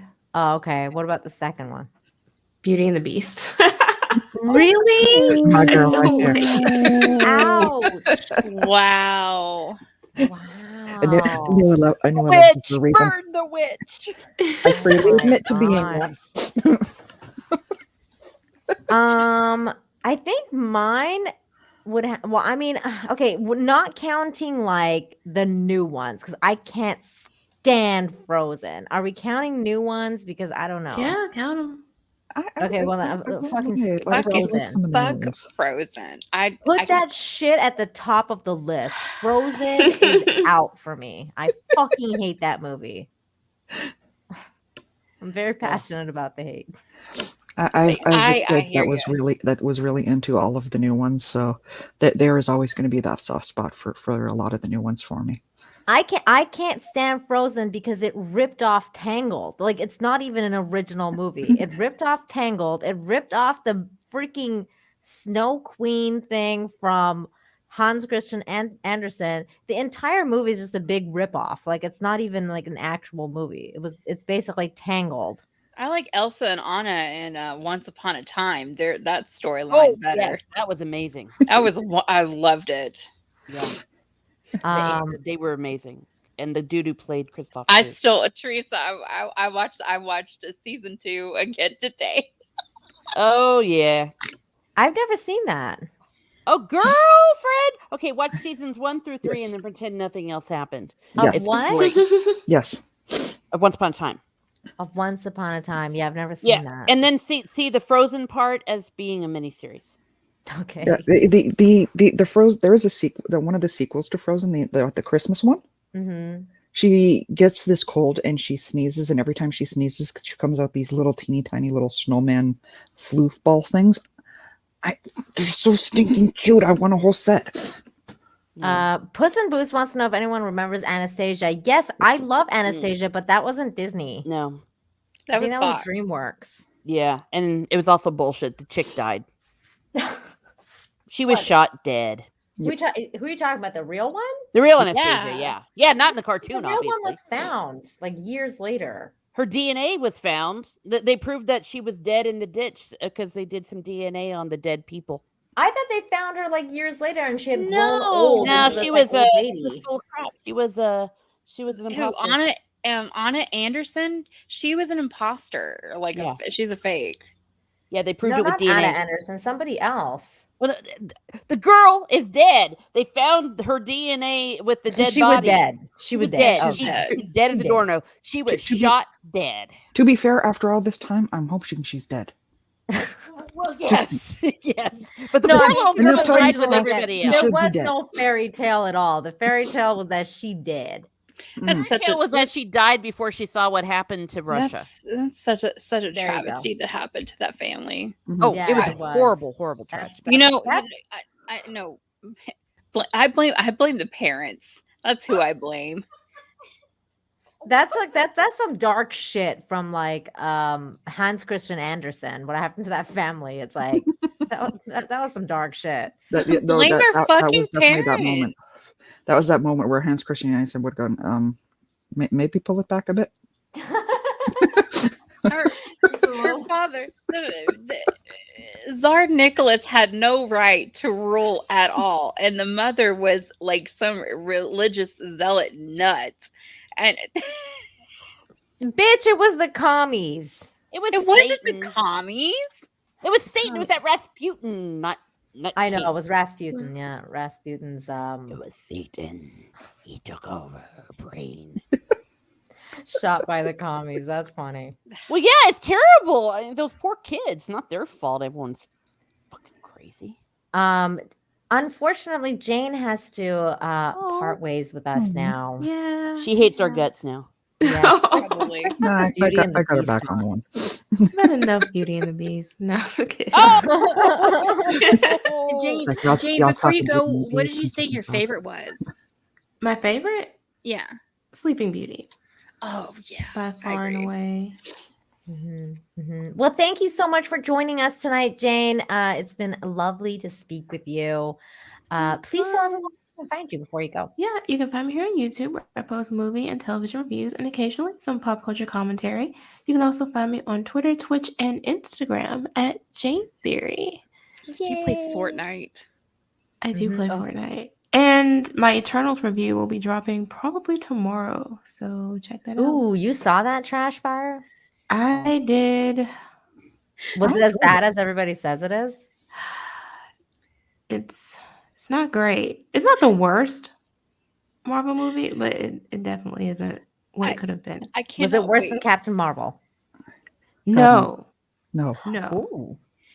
I cannot wait for Jayne's review because I love her reviews because I'd say 8 times out of 10 I agree with them. But when I sat through when I watched Eternals movie, I was just like, oh my God, when is this movie gonna end? You watched it, Christy? You watched it too? Of course I did. Oh my God. It's that's like a great. half hour to an hour too long. Of all of the movies Christy's watched in the past year, Eternals is not the one that still blows my mind. Just Naked Fame, before you go, says, I'm so in love. You can call me Jayne's addiction. Ooh. Wow. Ooh. Wow. Smooth. Well, again, thank you so much for joining us, Jayne. And we'll This see is you fun. See you guys later. Bye. later. Christy, so Wait, your favorite princess though is Belle, I right? say Belle. That's because technically she's not a princess. I mean, I'm just saying. I mean, She becomes a princess after she marries the prince. Yeah. At the very end, I mean, well, all the bitches only become princesses at the end. No, excuse me. Oh, okay, Aurora exception. Ariel was also a princess. Okay, my bad. She was King Ariel Triton's was daughter. a princess to begin with. Exactly. Okay, my fault. Mea King maxima Triton's daughter. culpa.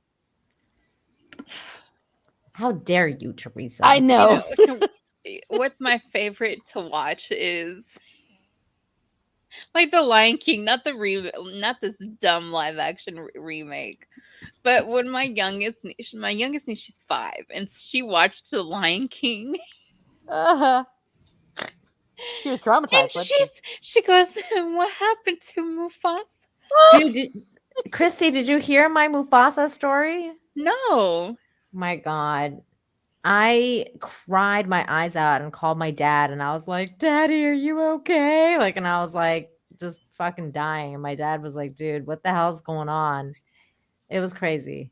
It was a crazy story. You need to rewind and watch that story.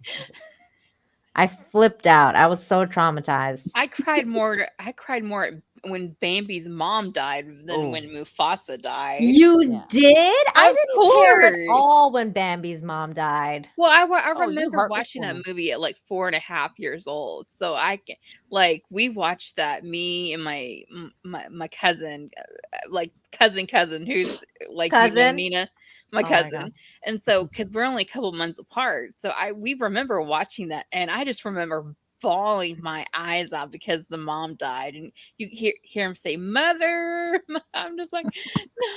I remember thinking Bambi was so fucking boring because he like grew up like way too fast. I was like, what the hell? Like I wanted him to be like a little baby for the whole movie, but he wasn't. He was a deer. I was like, this is boring. You know what other movie was really good and actually made me cry was The Fox and the Hound. Did you guys ever watch that? Yes. No.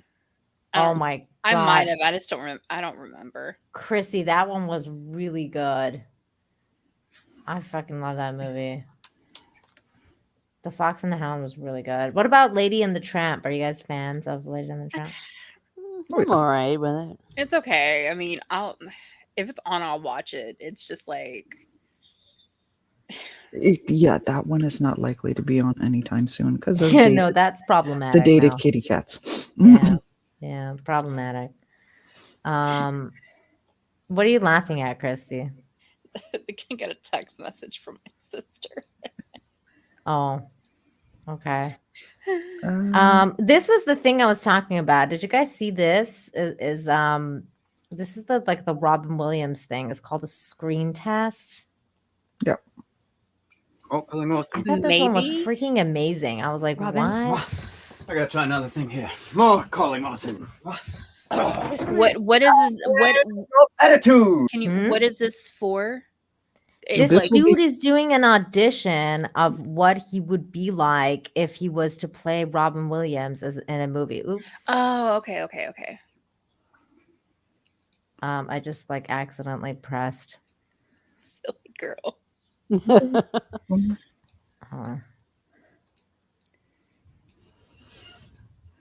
Dream is a wish your heart. Robin! A dream is a wish your heart. Robin! Could you give us a moment? That was so funny because he was talking about Disney Dream movies. is a wish. Hold on. And it's really bizarre. In fact, it happens when you're at night and you close your eyes and all kinds of images happen, and it's really bizarre. Well, let's try this one. Well, it depends on who you ask. If you ask Cinderella, she might sing it to you and say, Robin? a dream is a wish your heart. Robin! Oh my gosh. Could you give us a moment? I think this guy should definitely play Robin Williams in a biopic. Yeah, and they'll do when biopics are all the rage right now. I mean, this guy freaking, like, he really nailed it. Dubs. To be fair, about that fart earlier? I'm not sure I'd want to see a biopic of Robin Williams. Why? Because it's sad? Well, yeah, he killed himself at the end. Yeah, it's true. He was what we all saw was a mask. He suffered with depression for so long that the only time, like the few times throughout his entire career that you actually got to see him break in those very few moments where he was actually serious, it was terrifying. Well, I yeah. wouldn't want to, that's the one time I don't want to see behind the curtain. Most comedians, that's how most comedians are, though. Yeah. So it's just like they're all messed up. It's tragic because some of the funniest people probably just have the most like no doubt depressing thoughts and stuff. So yeah, we're going down a dark Yeah, road. let's all jump off a cliff at the end. Again, of this. I'm finally learning to be open about the struggling with depression myself. So, but he was such a light for so many people. Naked Fame says, I worry a biopic would kind of tarnish the beautiful stuff he did. Oh, I don't think so. I think it'll shine a light on it even more because we're all at a different place. with Especially depression when, and stuff. like, if you see that struggle, Mads, then you gain even more respect of what the man did with his craft. I understand the struggle. That's why I'm Naked nervous Fame about it. says his portrayal was very strong, almost as strong as my thighs. What? Oh, because he's Gaston. Okay. Because he's my fault. Gaston. Okay, I had to look at the picture closer. Like Okay. Gaston. No one has eyes like Gaston. The problem with I find with biopics is even when there's supposed to be a true story, something is always twisted or like when you know enough history about something, you're just like, wait a minute, that's like the Bohemian Rhapsody movie. Like yes. Or like a World War II type thing where I'm just like, wait a minute. So I'm not like, what? Wait, why did you guys hate about the Bohemian Rhapsody movie? They left out that he was bi. Well, they misrepresented a lot of the way he got AIDS, and they tried to make it like his moment at Live Aid was this big climax, and I'm sure it was, but he didn't even find out he had AIDS till like 2 years after that. I mean, there were just factual inaccuracies in it.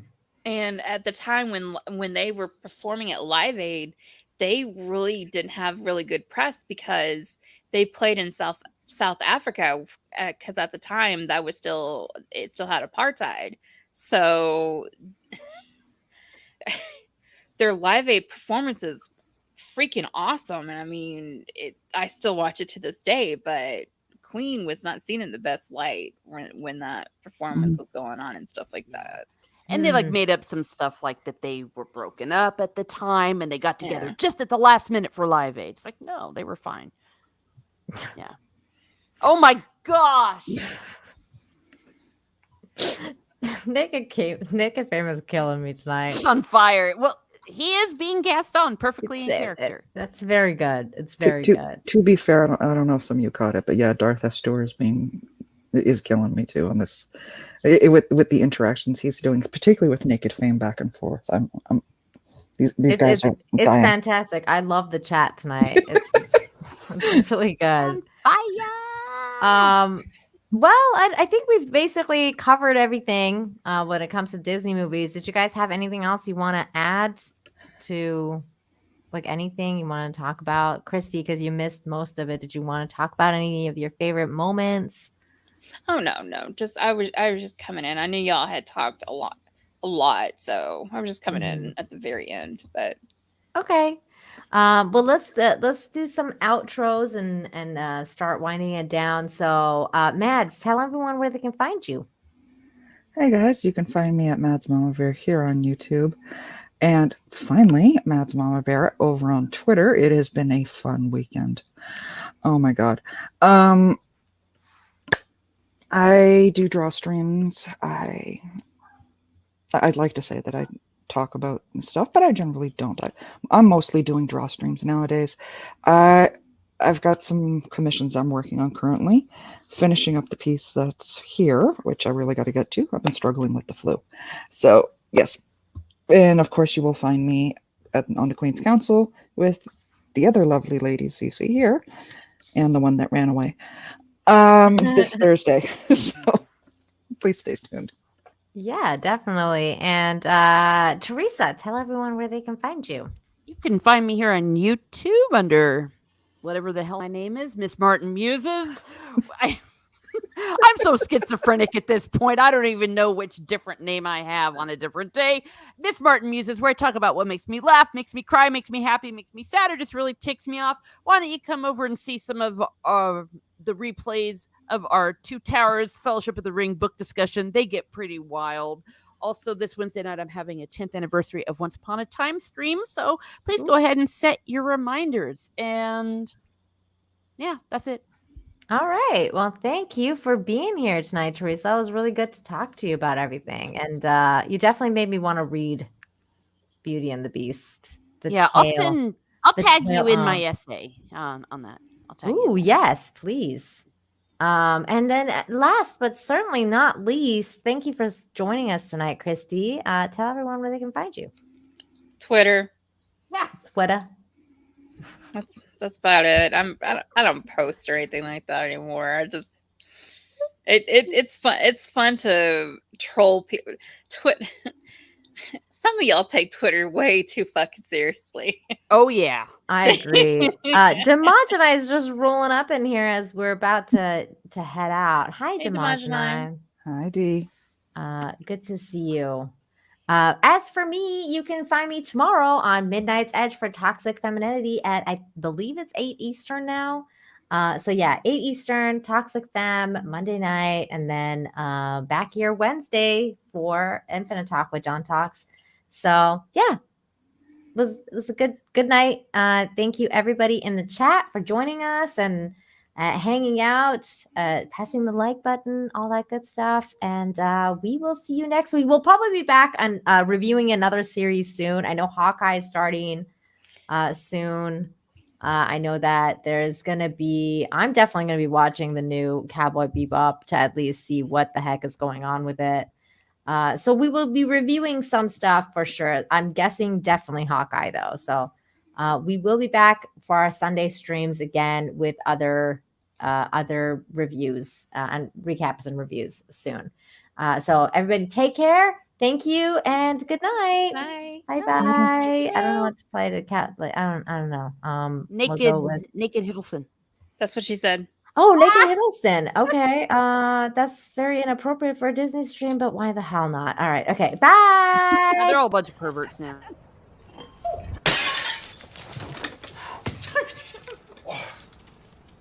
I'm so sorry. I'll survive. I don't doubt it. You're an excellent specimen. I thought you were empty. I just moved in.